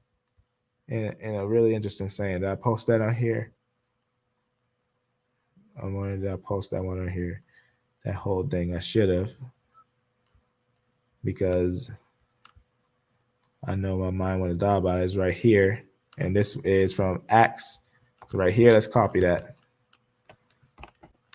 I think it's interesting how the book of Acts kind of touches right on this topic, Did the individuals speak Greek? No, they didn't know that either. One of the individuals came up to Paul. One of the individuals came up to Paul. If you've seen, we got a picture of Paul, what he looked like. He don't look like a Greek. So it makes sense for the captain to come up to him and say, and as Paul was led into the castle, he said into the chief, Captain, may I speak into thee? So the chief understood him. He said, who said, canst thou speakest Greek? He said, what? Can you speak in Greek? Pretty much. He says, are not that thou Egyptian? Are not thou that Egyptian? Right? Are you not that Egyptian? He said. So he's asking him, are you an Egyptian? Because he looks like the Jews in Egypt, who like the zealots who went down there and stuff. And he says, no, he is a Jew from basically, obviously, from above, from Jews from all over. But notice what he says, that this individual said, can he speak Greek? He's speaking to him in Greek. He's saying, he's looking at him like, no, ain't you an Egyptian? You can speak Greek? Wait a second. You can speak Greek? That's what he's saying. It's almost like someone, like a Middle East person who's speaking pure Middle East, and then American come over there and he's talking to the American now in English, because English is a lingua franca today. So Greek would have been a lingua franca. So he was talking to him in Greek. And he's like, oh, you speak Greek in the lands of Rome. You speak Greek. He would have thought he was an Egyptian. So yeah, I think that's an interesting one, right? That's an interesting one, because that shows us firsthand account and personal information, and it reveals a question that would have been asked naturally. So it makes sense, looking at the individuals, you would think that Hebrews, how would Hebrews, speak these things, right? Do they speak also Greek? But let's go to history. Let's point out something in history. Let me see if this thing loads up. Otherwise, I'll go type it in history. Wait for it to load up. But the important thing is the Maccabean revolt.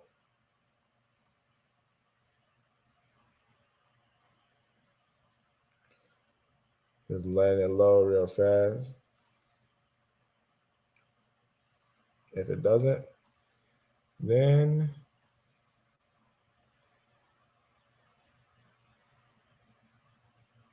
I'm going to try it. I'm just going to type it down. The Maccabean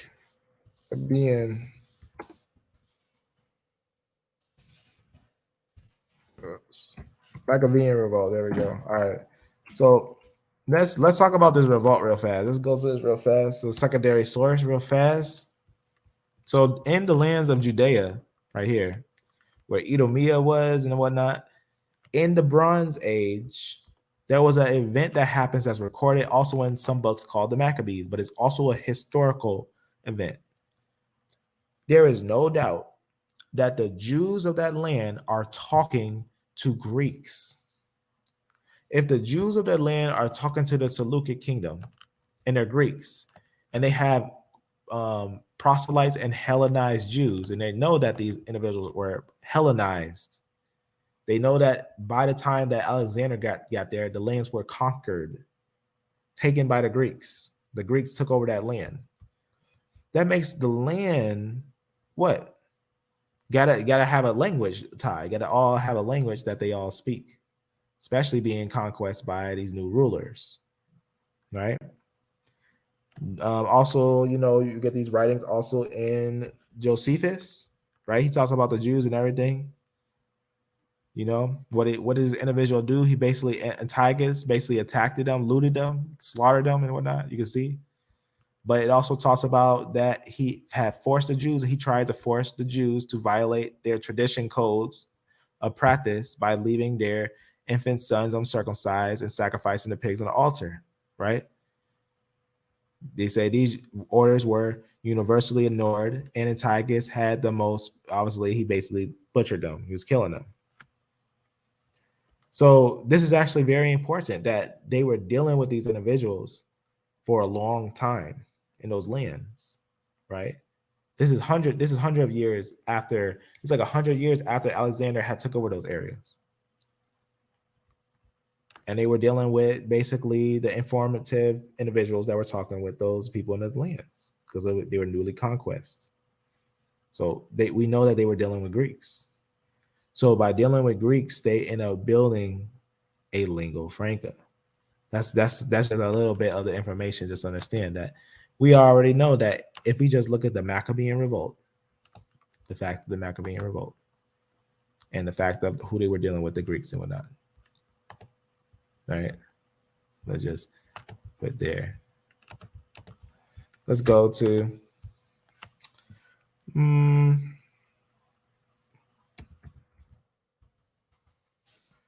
okay, so let's just talk about some of the Greek things that happens in the Maccabean revolt, even at that time.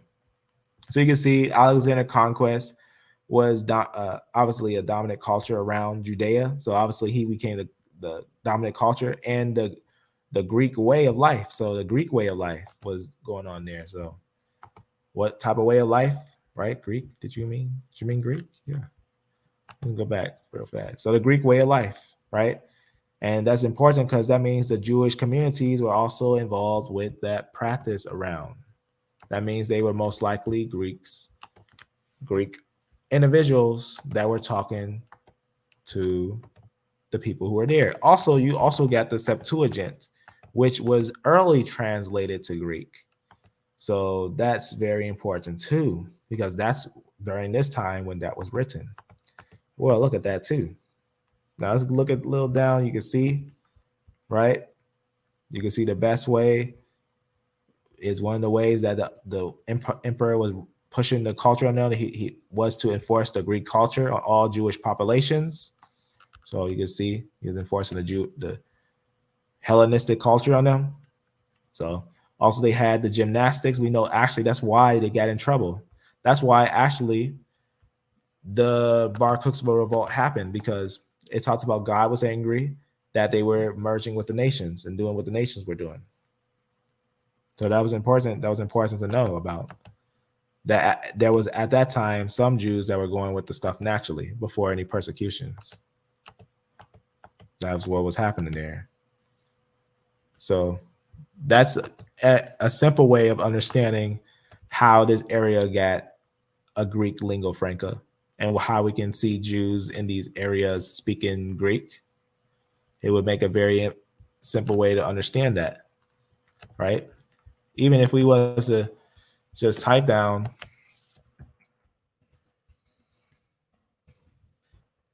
the Greek lingua franca, maybe we can get a little food on that, right? You can see obviously the Greek language, where the Greek language would have came from. Obviously, Alexander the Great would have been speaking Greek, and other individuals would have been speaking Greek. But you wouldn't have had a lingua franca in that time, right?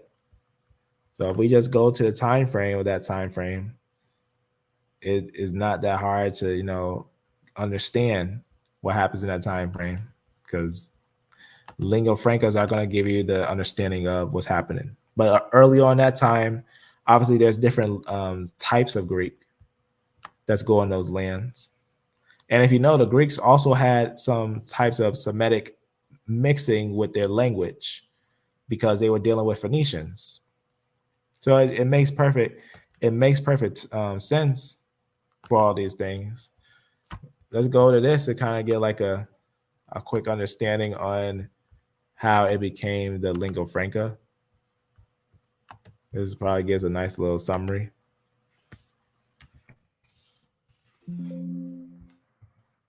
There it is.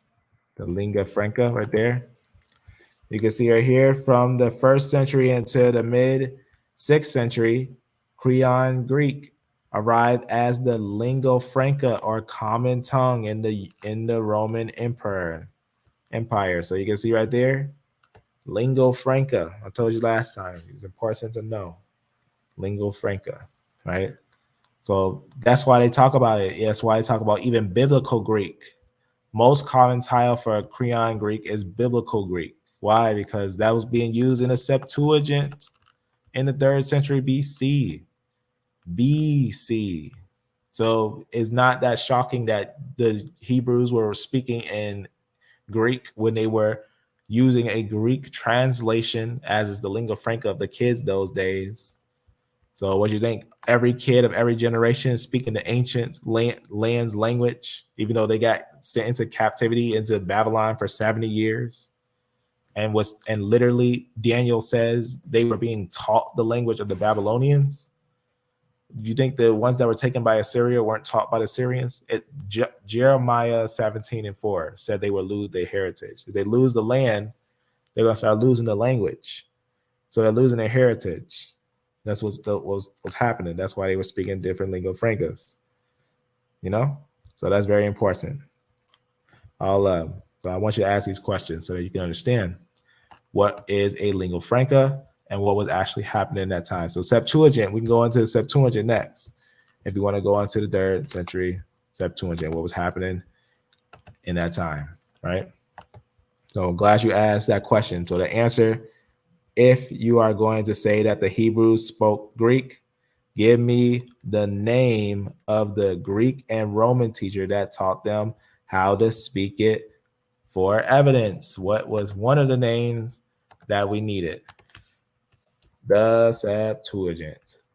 The Septuagint will be one of the names that will be a teacher. The Bible is the teacher of the Jews. So their tradition is wrapped up in the teaching of the Jews. Look at the time frame on that. That's before when even Paul gets there. So that's like 2 years before. We got multiple writings and later Jewish practices that were written. We know that like this one right here, some of the Apocrypha were definitely written during that time, but a lot of those were basically culture books that are written during that time frame of that late Hellenistic culture. So they're all going to be basically popping up at that time frame about what's happening, how they're feeling, right?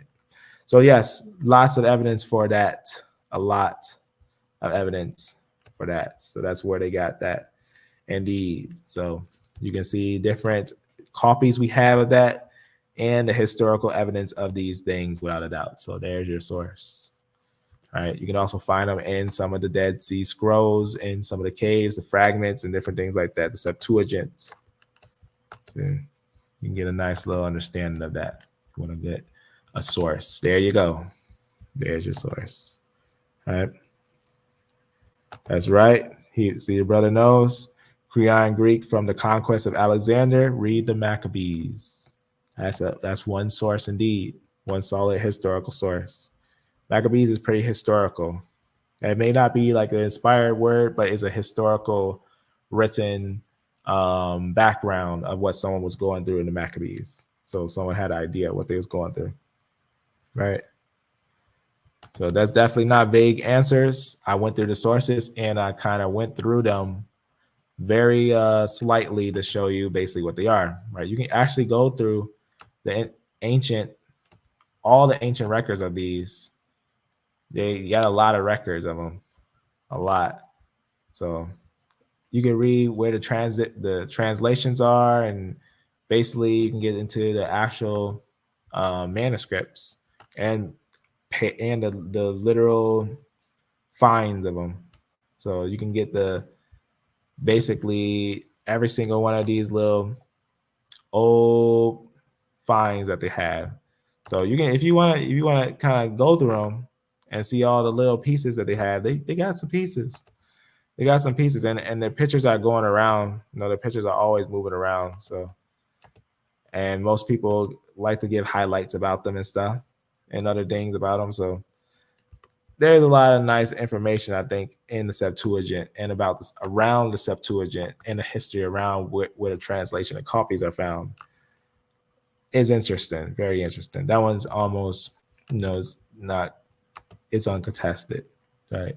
There's no contesting. Even Josephus talks about these, and we have evidence that most likely the disciples were reading from these things. So we had almost no doubt, if we really want to break it down and look at the sources. Like I said, a lot of them are from the Apocrypha, and we get a lot of evidence of those things. Like how it goes down into Ethiopia.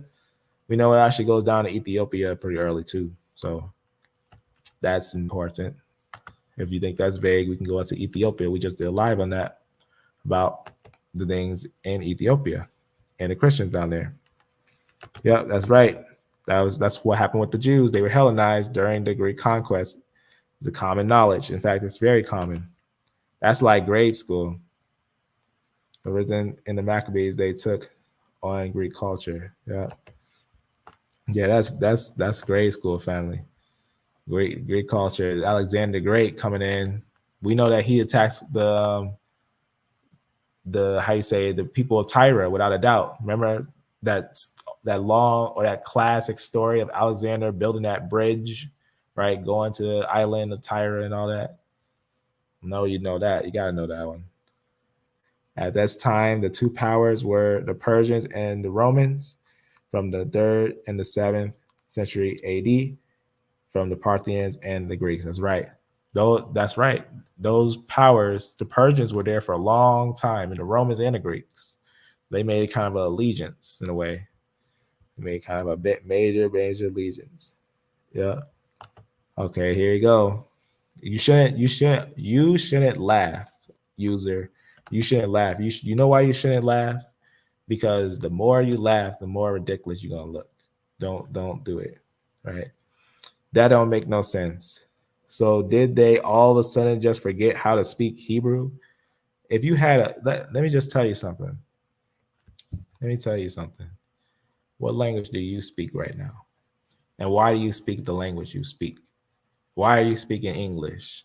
What's the reason why you are speaking English right now? Are you another generation of your father? You are just another generation. I guarantee you, if we go 1,000, 2,000, 4,000 generations back, you wouldn't be speaking the language you're speaking. But you got to contest and answer, why are you speaking English? Right? I tried to tell you that last time. It's like, letting you know, your complaint is that how can a Hebrew people who start off Hebrew and was invaded during the Bronze Age, taken by another culture that spoke a different lingua franca? Because remember, when they were taken in the Bronze Age, I go to a map. I go to a map. I want the thing to load. So I go to a little map here. These little notes. Let me close some of these. Maybe some of these might need to be closed, but I want to keep those sources up there. Right. So if we go to a map in the time of the Akkadians, right? While the lingua franca of Akkadian was in its peak in the Bronze Age, the Israelites came out of Avaris, and they had dwelled and moved, right? They came out of Avaris, and they dwelled and moved in the lower areas of Levant, and they had settled in these areas. About the Iron Age, after the opposite Bronze Age collapsed, later in the Iron Age, about 600 BC, 500 BC, between those times, they went to multiple captivities. One of the major captivity went to is when they got taken by Nebuchadnezzar of Babylon. Remember that in the Bronze Age, they were speaking Akkadian around these areas, so they had a type of different influence. And also some of obviously the Amorites, we know that that's where Hebrew came from, and ties with their lingua franca those groups were speaking. Obviously, Hebrew had its own differences of West Semitic, but Hebrew had got invaded by also his East brother, or his brother on the corner with him, Arameans. And after the East Semitic Akkadian had left, the basically West Semitic groups took over. The Arameans took over these areas, so the Babylonians took over. That was a new lingua franca, Aramean. You start seeing the Aramean script. There's a difference between language and script. Remember this. There's a difference between language and script, right? Any linguist will tell you this. So language is what you speak in dialect, but script is how you write it. So there's different ways, just like how you got cursive writing, lowercase writing, or just normal writing. Their script changed. The Aramean script, it changed. Their proto script became a block script. So they proto script became a block script. It's very important. You'll notice that if you actually study the ancient Ta or Tav, even if you look at the proto one, you go to like the history, do its changes and everything. Notice in the time of the Hebrews, obviously they had a certain language, but when they got to the time of besieging, the time they got besieged, they got affected by the Aramaeans, the Aramaic groups. And the Aramaic groups caused the Hebrew text, as you can see, it starts to get some influence, and it's get this block form, this Aramaic block form. It's not Hebrew anymore. It becomes Aramaic block form. They use a different script. It's still type of Hebrew, but it's, as you can see with the translation, how they get very close from this to this. You can see how it can quickly change into Aramaic. And also, that's also how the Greek, from the Phoenicians, from dealing with the Phoenicians, that's how the Greeks got their translation. So that's why the Greeks still had a translation in like Latin as well. Greek and Latin is the Indo-European language. But Indo-European also got affected by Semitic ties from the Phoenicians, because the Phoenicians were Indo-European groups that became Semitic. So that's very important. So Indo-European groups that became Semitic, start speaking Semitic, also getting involved with some of the Shemite groups. Shem dwelling also with the tents with Japheth. So Japheth dwelling in the tents of Shem. So that's what you're seeing. And getting ties of that. Their linguistic ties in 500 BC starts to show clearly in multitudes of different texts. Multitudes of different texts. You see that the Aramean script affect the Hebrew script. So they start speaking a block Hebrew. They start having this block Hebrew. Block Hebrew, it becomes a very massive form of Hebrew. So when you see Hebrew and you see block Hebrew, that's now no longer Proto-Hebrew because it's been affected with that new lingua franca. So they try to hold on to that like that was their original, because guess what started to rise in that time? Greek. So they either was going to stay with their language or their other lingua franca of the land, Greek. And Latin, as remember, the Bible tells you what the cross had on it: Greek, Latin, and Aramaic, and all these were dealing with each other in that time frame. So all of it makes perfect sense when you think about it, especially when you think about a map on that time. So that's why I said you shouldn't laugh. So did all of a sudden just forget how to speak Hebrew and want to just speak Greek? They spoke probably multiple languages, which is normal, just like how you probably speak multiple languages. Or do you only speak English? You might only speak English. That's not an excuse for why the New Testament could have been written in Hebrew. I showed you already that the book of Matthew was written in Hebrew. So I don't know if you guys saw that yesterday when I had educated you on that the book of Matthew by the 2nd century is contested, written in Hebrew. So the book of Matthew, yes, is written in Hebrew, as we had showed yesterday, the day before. So that makes perfect sense. Can you answer my question earlier? I said, why is there a book in the New Testament named after the Gauls? Because the Gauls were converted. The Christians weren't. Read the Bible. Read the Bible. Because the Bible tells you in the book of Acts that Peter went out to the Gentiles and Paul went out to the Gentiles. So they converted Gentiles and Christians who, as Christians had settled in that area, some of them were Jews too. So they were a mixed company, especially in that time. It wasn't about race. It was about faith-based. So yes, one of the groups, the Galatians, may have been groups with the Scythians and Gauls. Why not? It even tells you that they're Scythians in the Bible. It doesn't hide the fact. It tells you that they were dealing. It says that right in one of the scriptures. Let me read it to you. Right? The book doesn't hide the fact that it's dealing with Scythians. There's some groups today that try to say that the Bible doesn't deal with Scythians. That's when people get surprised, right? They say that, oh, it's not dealing with Scythians, but it mentions them by name. Let's read it. Colossians 3:11.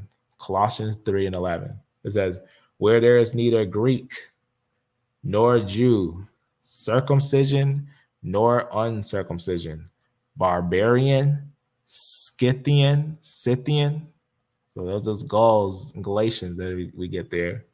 Scythian, bond nor free, but Christ is all and all. Christ is all and all. I got an interesting commentary I want to point out to you real fast. I got an interesting commentary on the Scythians, right? Those Gauls that we're just talking about real fast. Got an interesting commentary that I want to open up. So I got my little apostolic note here. I just like to talk about little different things in different times, as I think is interesting and important. But I got something that I want to talk about. Let me think about where is that. Actually down here. All right, let me actually pull this up because it's actually from Romans. I want to make sure I show this real fast because I think this is kind of interesting. Right here. All right, so this is from an early church writer. Let me show who. I'm going to show it right here. So this is going to be John. So this is the writer here. So obviously this is before, when Islam got its full strength and everything and settled in this area. But this just lets you know Christians were still moving around, speaking some truth. But he said something interesting that gives a reminder on Romans 11, just to kind of say something that few see, that early Christians make it clear that this wasn't a secret. But let's read from here, because sometimes people want to twist this scripture and kind of make it how they want. But let's read what the apostolics or early writers said. It says, him then let us imitate, right? Let us imitate Christ and everything. And let us glorify God in all things by a heedful way of life. Let us not feel confident in basically, obviously, our ancestry, right? Let's not hold on to our ancestry. I think our ancestry is all we need. Knowing the example that has been made of the Jews, right? Because the temple fell, right? Because God has no respect of persons. But notice what it says. For this is not, certainly it is not, the relationship of Christians, for theirs is the kinship of the Spirit. So remember, Christ is the Son of God. So if our first father line is to be tested, then our father's line is Christ under God. So it's a spiritual father line, spiritual white chromosome. So, but even if we had to take the first form, as all will change, right? All will go through the resurrection, all change, right? So the Scythian becometh Abraham's son. You heard that? Then in the scripture, remember Colossians 3:11. So the Scythian becomes Abraham's son, and his son, on the other hand, more than an alien to him than the Scythian. You see what's going on there? So yes, and if we look at the early church, that was the mind frame. That was not a worry. Especially, we can see that the early church had a mixed culture. That's why they needed it to be written in a lingua franca. So it's good that the New Testament was actually written in Greek, because they were speaking Greek at that time. So very, very important, very, very important stuff. Indeed, very, very important. But what else you got to say? I'm looking at it right now, and even the popes in Rome said Jesus' everyday language would be Aramaic. Yeah, of course. Of course, I just showed you that. They would be in Aramaic. And I don't know if you just seen, but I put in yesterday's video, in the description, I'll make sure I put this here. I'll just leave that right there. Okay, I'm going to show you. Because you asked about that Hebrew, and I educated you real fast on the Hebrew. And if you didn't learn, let's make sure you learn. All right, so remember, it's this video at the end, that last bit right there. I'll even show you that name where we went over it. I just want to verify. So I even taught you about how, again, they were speaking Aramaic in the Syrian area. That's where we found this. That's where they found this 2nd century complete copy with Aramean copies found of the Gospel of Matthew, John, and Luke. All right, Matthew. And also verifying that it was Hebrew. Let's let it. Different writers that Matthew was in Hebrew. And indeed, scholars also know we can find those evidences that is in Hebrew. So very important to know about that. So Irenaeus, all this 1st century. So very important. We get another one from Papias. He says Matthew put together the oracles of the Lord in the Hebrew language, and each one interpreted them as best as he could. So it's hard for the Greeks or someone who doesn't know Hebrew, the complex Hebrew, to read Hebrew. So they needed to translate it. So we can also talk about the translations by Justin Martyr into Latin and also Tertullian into Latin. That's where we get the Vulgate and all that stuff. The same person. Right. So you can check into the description right here. And if you went to the description, you can see, click this video right here. You click this video, it'll take you to this video. If you look at this video, underneath it, there's the source. There's the sources that you can go to, copy. You can add them and look. Right? You can see where these early writers verify by their fragments and their paper that Matthew was written in Hebrew. So by the 2nd century, we have multitudes of witnesses verifying that Matthew was written in Hebrew. That means they had a Hebrew copy, but they even said, they weren't even hiding it, that they said that Matthew the Levite, right, the tax collector, the Matthew the Jew, who wrote in Hebrew, they're letting you know that obviously with all the evidence that proves it, that all these proto writings actually point to an early writing of them, you can actually realize that the writings were Hebrew and Aramaic by its roots. They already know this. They already have proved this a while back with all the multitudes of writings that verify it, that it was in Hebrew. But they couldn't read in Hebrew that much. All of them couldn't read in Hebrew. Not every single one of them can read in Hebrew. So that's like, saying today, why don't you read Hebrew? Why don't we all read Hebrew? Because not every single person can read Hebrew. So we can go to the origins of it and get the Semitic origins of the book of Matthew. And we can find out from all these writers, right? From every single one of them, what they said about these things, right? And also we have a copy of the Assyrian copy of these things. I don't know if you've seen that as well on here. Let me just go up and point to that. All right. So on this, we had talked about it on the live when we had pointed this out. Here it is, an ancient Assyrian copy right here.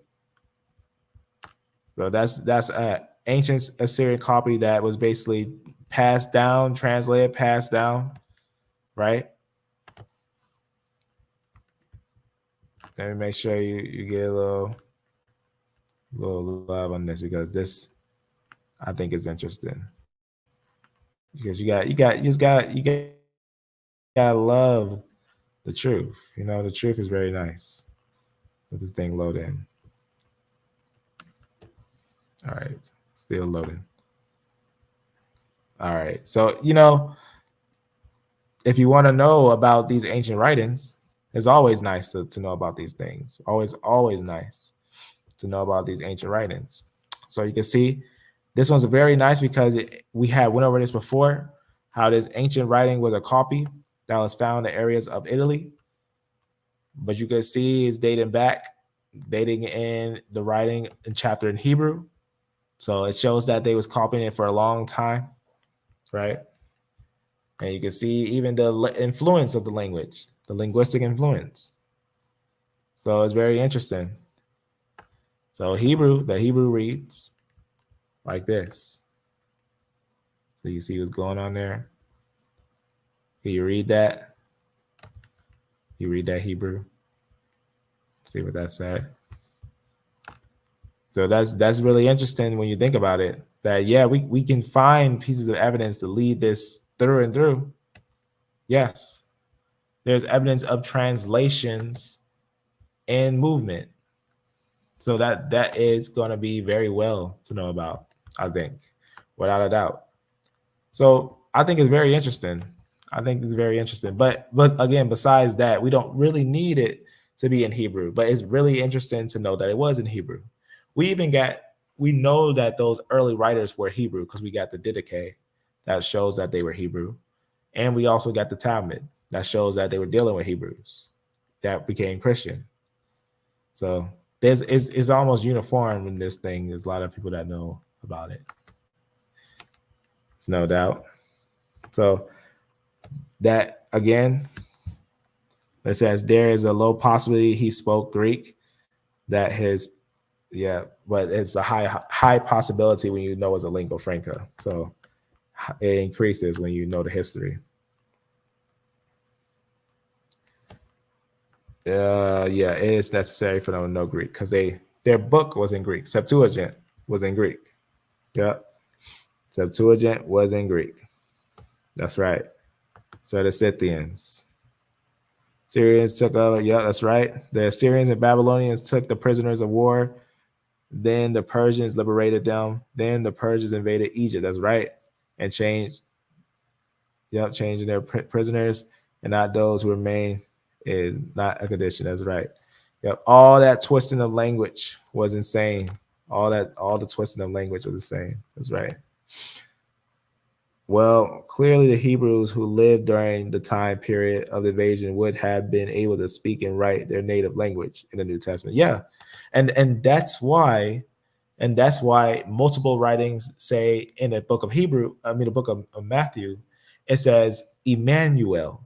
And then it says, which denotes, the translator says, which denotes God with us. Why would it write it out in Greek, Emmanuel, and need to translate that? They wouldn't need to translate that. That's what makes Matthew stand out as Hebrew, because the translators are translating the Hebrew phrases, the Hebrew names. So those translations of the Hebrew name shows, again, signature. And it shows that he's writing in another language, so that they're translating it to the only available translated languages, Latin and Greek, from Hebrew, showing that Hebrew is a different language, showing that this denotes, showing that this is a different language. So that's a key point there. That's important for that. But that's just one of the examples of what's been shown before many times. All right. So very, very important. Just look at that. They would have been grown adults that lived through the time before 63 and 73. So they would obviously know how to speak Greek in their native tongue, which means that there's no reason or necessary to write New Testament, their oppressors' unknown language. So, you're saying if they wasn't going to write to their oppressors, that means they probably shouldn't have root in Hebrew then. Because remember, who was oppressing the Christians? Who was oppressing the Christians and killing the Christians? Who's actually oppressing and killing the Christians? Let's go back to roots and go to one more piece of history again. Let's go to a certain culture. That's why I have all these little cultures here, because there's a lot of different cultures, and not all of them are important, but some of them are interesting. Some of them are very interesting. But here's one about some that were speaking Creon Greek and were Jews. Remember how I was talking about that, about these Hellenized Jews? These are actually common, these Hellenized Judaism. You ever seen Hellenized Judaism? It actually began in the 4th century BC. There's actually evidence of it in the 4th century BC. A lot of the Jews were Hellenized, influenced by other nations. And we see that in a lot of different pieces of art in different areas. But let's go back over here and kind of point out something that I think is important to talk about. So now what's interesting about this is that when we had these early Jews that were basically Hellenized and also dealing with Egyptians. So you can see where they basically would be in certain areas. They are seen in plays and different stuff like that and different writings. But one of the interesting things that they did was that, again, as that areas where the Gnostics had developed that, but they were basically persecuting Christians. It says, after the emergence of Christianity, the same charge was also repeated against its followers. So you can see they were saying that the Christians were problems. Most famously, so the earliest known depiction of the crucifixion of Jesus, this graffiti that I was just talking about. So this graffiti was actually written in against the Christians by the Romans. So they were not the enemies, and they were enemies of Christians, but they were not the first enemies. The reason why, because you got to go into depth onto this group and what's happening here and who is actually doing this. This is actually some of the Jews that were actually the early converts at that time. So it's actually important. It's important to know what was happening over there in that area. The reason why is because, as we can go to even some little bit there, from this arose a popular response to the Jewish accusations that Egyptians were merely worshiping beasts and everything. You can see with all those things, they obviously was going at it over there. So, the Jews were talking to some individuals in this area that were Hellenistic. You can see obviously Jewish migration within the Hellenistic Ptolemaic kingdom to Greek-speaking Egyptian cities like Alexandria led to the creation of the Septuagint. Remember the Septuagint we was talking about, a translation of the Hebrew Bible in Koine Greek. So that means that they were in that time speaking with the Bible in Greek. So in that time they were speaking to people with the Bible, right? You can see if you want to go to the sources and everything and all that, they got their sources cited, right? The most important Bible translation you never heard of. You never heard of this. Why haven't you heard of this? Right? Why have not you heard of this Septuagint? Right? The term Septuagint. What is the Septuagint? And what is the importance of it? What is in the Septuagint? And what is it talk about? So it says scholars are far less agreed about why the Greek, what's called a Septuagint, was produced in the first place. So they know that it was produced, but they don't know why it was produced. But they know it was produced. They don't say if it was produced. They say they know it was produced. To be sure, obviously they know about it. They know it's been translated, right? Equally obvious factors was that by the 3rd century, the Jewish community in Egypt was fully Greek speaking. Somebody bring him close to this. Pay attention. You ask for the sources. All right. So basically, in conclusion, there is no logical reason or excuse for why the New Testament couldn't have been written in the children of Israel language. Actually, this is the children of Israel language. The lingua franca was how you see, right? The Scythians can't become sons of Abraham. That sounds like something a Gentile would say. Or it sounds like someone who doesn't know the Bible would say. How can a Scythian become a son of Abraham? By faith. Anyone can become a son of Abraham by faith. As it says, from these stones, I can make children of Abraham. Turkey people or Scythian. Just about. I need to see the artifacts for myself that it was Hebrew. You're looking at it, family. Pay attention. We're getting it right from the professionals themselves. So I just showed you how the linguistic translation is. And here we go, a direct historical fact, right? You can go to this institute, you can ask them. You want to ask the institute and ask them, are you lying? Here, we can go to the staff and ask them a question, ask them a question. You can ask these guys a question at this university. Which one you want to ask? You want to ask one of these ones at one of the University of Cambridge or the University of Toronto? Which one you want to ask? What's they talking about here? Are they just saying some random stuff? And prove it. It says the Jewish community in Egypt was what?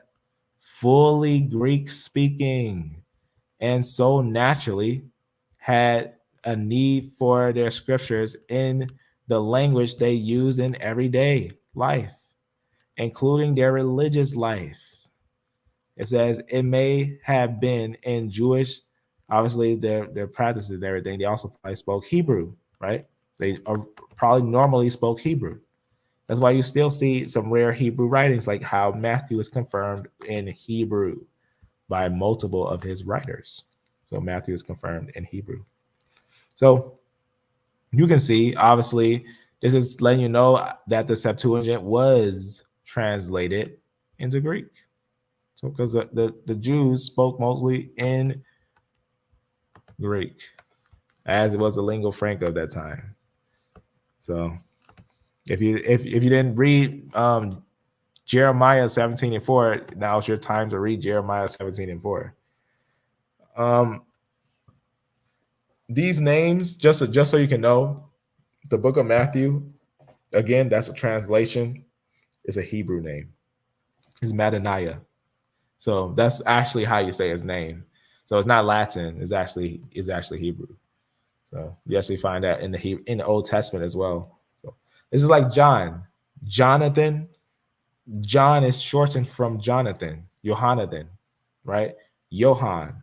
That's actually the Hebrew name, Johann, right? It's not Jesus, it's Yeshua, right? If you want to go all the way to the Hebrew names, right? Even Christ, right? The Messiah, the Mashiach, the HaMashiach, he is the Mashiach, the Messiah, right? Yes. So that's a play on translation, because remember, it tells us that the translations were in multiple places, right? For example, all three of these translations are mentioned.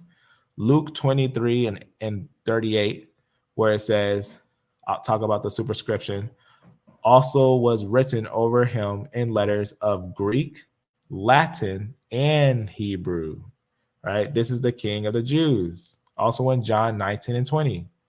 This title then reads, many of the Jews for the place where the Jews were crucified were near the city, and it was written in Hebrew and Greek and Latin.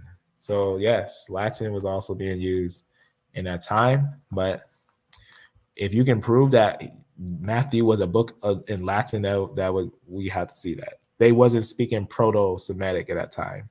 That's your task to prove. Let's see you prove some. Actually, in fact, show me some proto Hebrew being used by the 3rd century BC when the Greeks took over. I dare you. I want to see a source.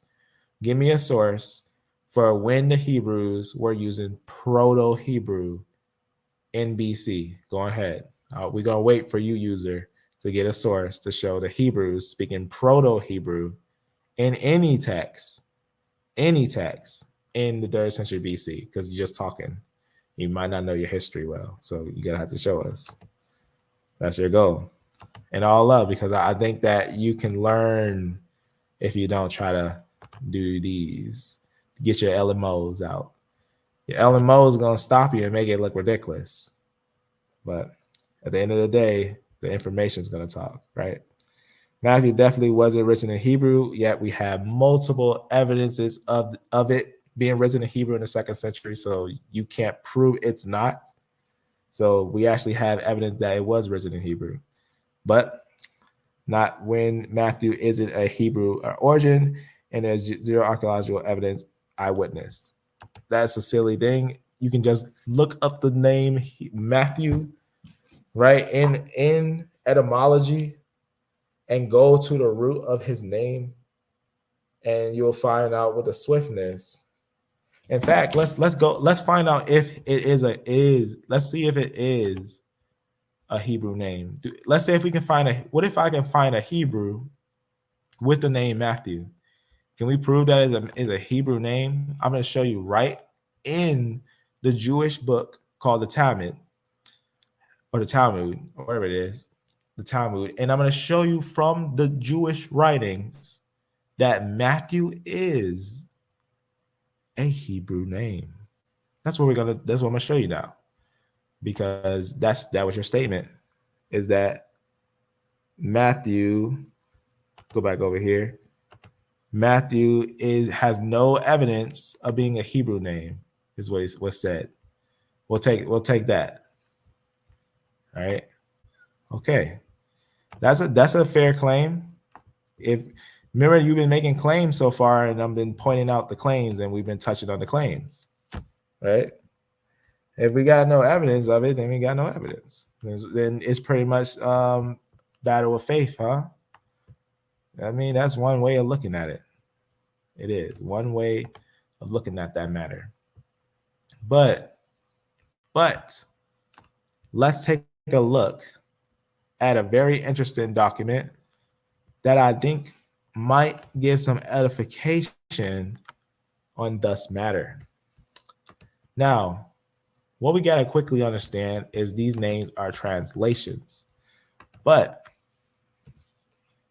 we can probably get some information about some of these informations. Let's get an informational dive on one real document from Jews. Don't run. Don't run. Get those LMOs out and pay attention. See what time it is. Okay, this is the last thing I gotta do, and then we'll finish some more of this tomorrow or another time. All right, so right from literally the Jewish Talmud, we're actually going to see some Jewish rabbis writing to some individuals, and actually is writing about things that are happening in the 1st and 2nd century AD. And it is actually in the Sanhedrin 43a to be exact. And we're going to have a few different dialogues being said about certain individuals. And one of the individuals in particular, which are apparently also disciples of Jesus, one of the individuals in particular name is Mattaniah. That's Matthew. So that's how you spell Matthew in Hebrew. You said it's not a Hebrew name, yet we also see, as it says, our rabbis had taught that Jesus had 5 disciples, Mattaniah and some other ones. And they brought Mattaniah to trial. This is actually written in their word. They say, must Mattaniah be killed? For it is written, his name is a Hebrew word. You find it in Psalms 92 and 2. His name is a Hebrew word. You find in Psalms 92 and 2. Mattaniah, right? Yes. Mattaniah was killed, and he was a Jew, and it is a Hebrew's name, and he was a Christian. So that's a multiple combo right there. But I'd love to stay and play with you more, but I got to run to work. So get those LMOs out, because like you said, Mattaniah was Latinized, right? But you're probably putting that weird when you're putting Matthew into that Latin phrase there. But really, you go deeper into the understanding, and that's a clear Hebrew name. So you sure you know what you're talking about? So with that, family, that's all I got for now. I'll be back on another note. Hopefully tomorrow we can, talk about genetics tomorrow, and we'll get into other stuff. So hopefully you can actually come live and talk about these things, because you look really bad right now because you didn't know about that Mattaniah, that Matthew, that's actually Hebrew. So you can take that, you can break that down with the etymology, right? If you don't know, I'll put these in the sources later, description later. Right? Just to kind of get that understood. If you don't know, you can break it down and get a good understanding on the information of that. Right, as it says right here, the name Matthew can be traced down to all these different names and Mataniah, meaning gift of God. So, like you said, it's not Hebrew, but we find it written by Jews during the first century, and they were Christians. There it is right there. So, nice claim, but it came short. So with that, family, may you be blessed, may you be beloved, and as always, amen.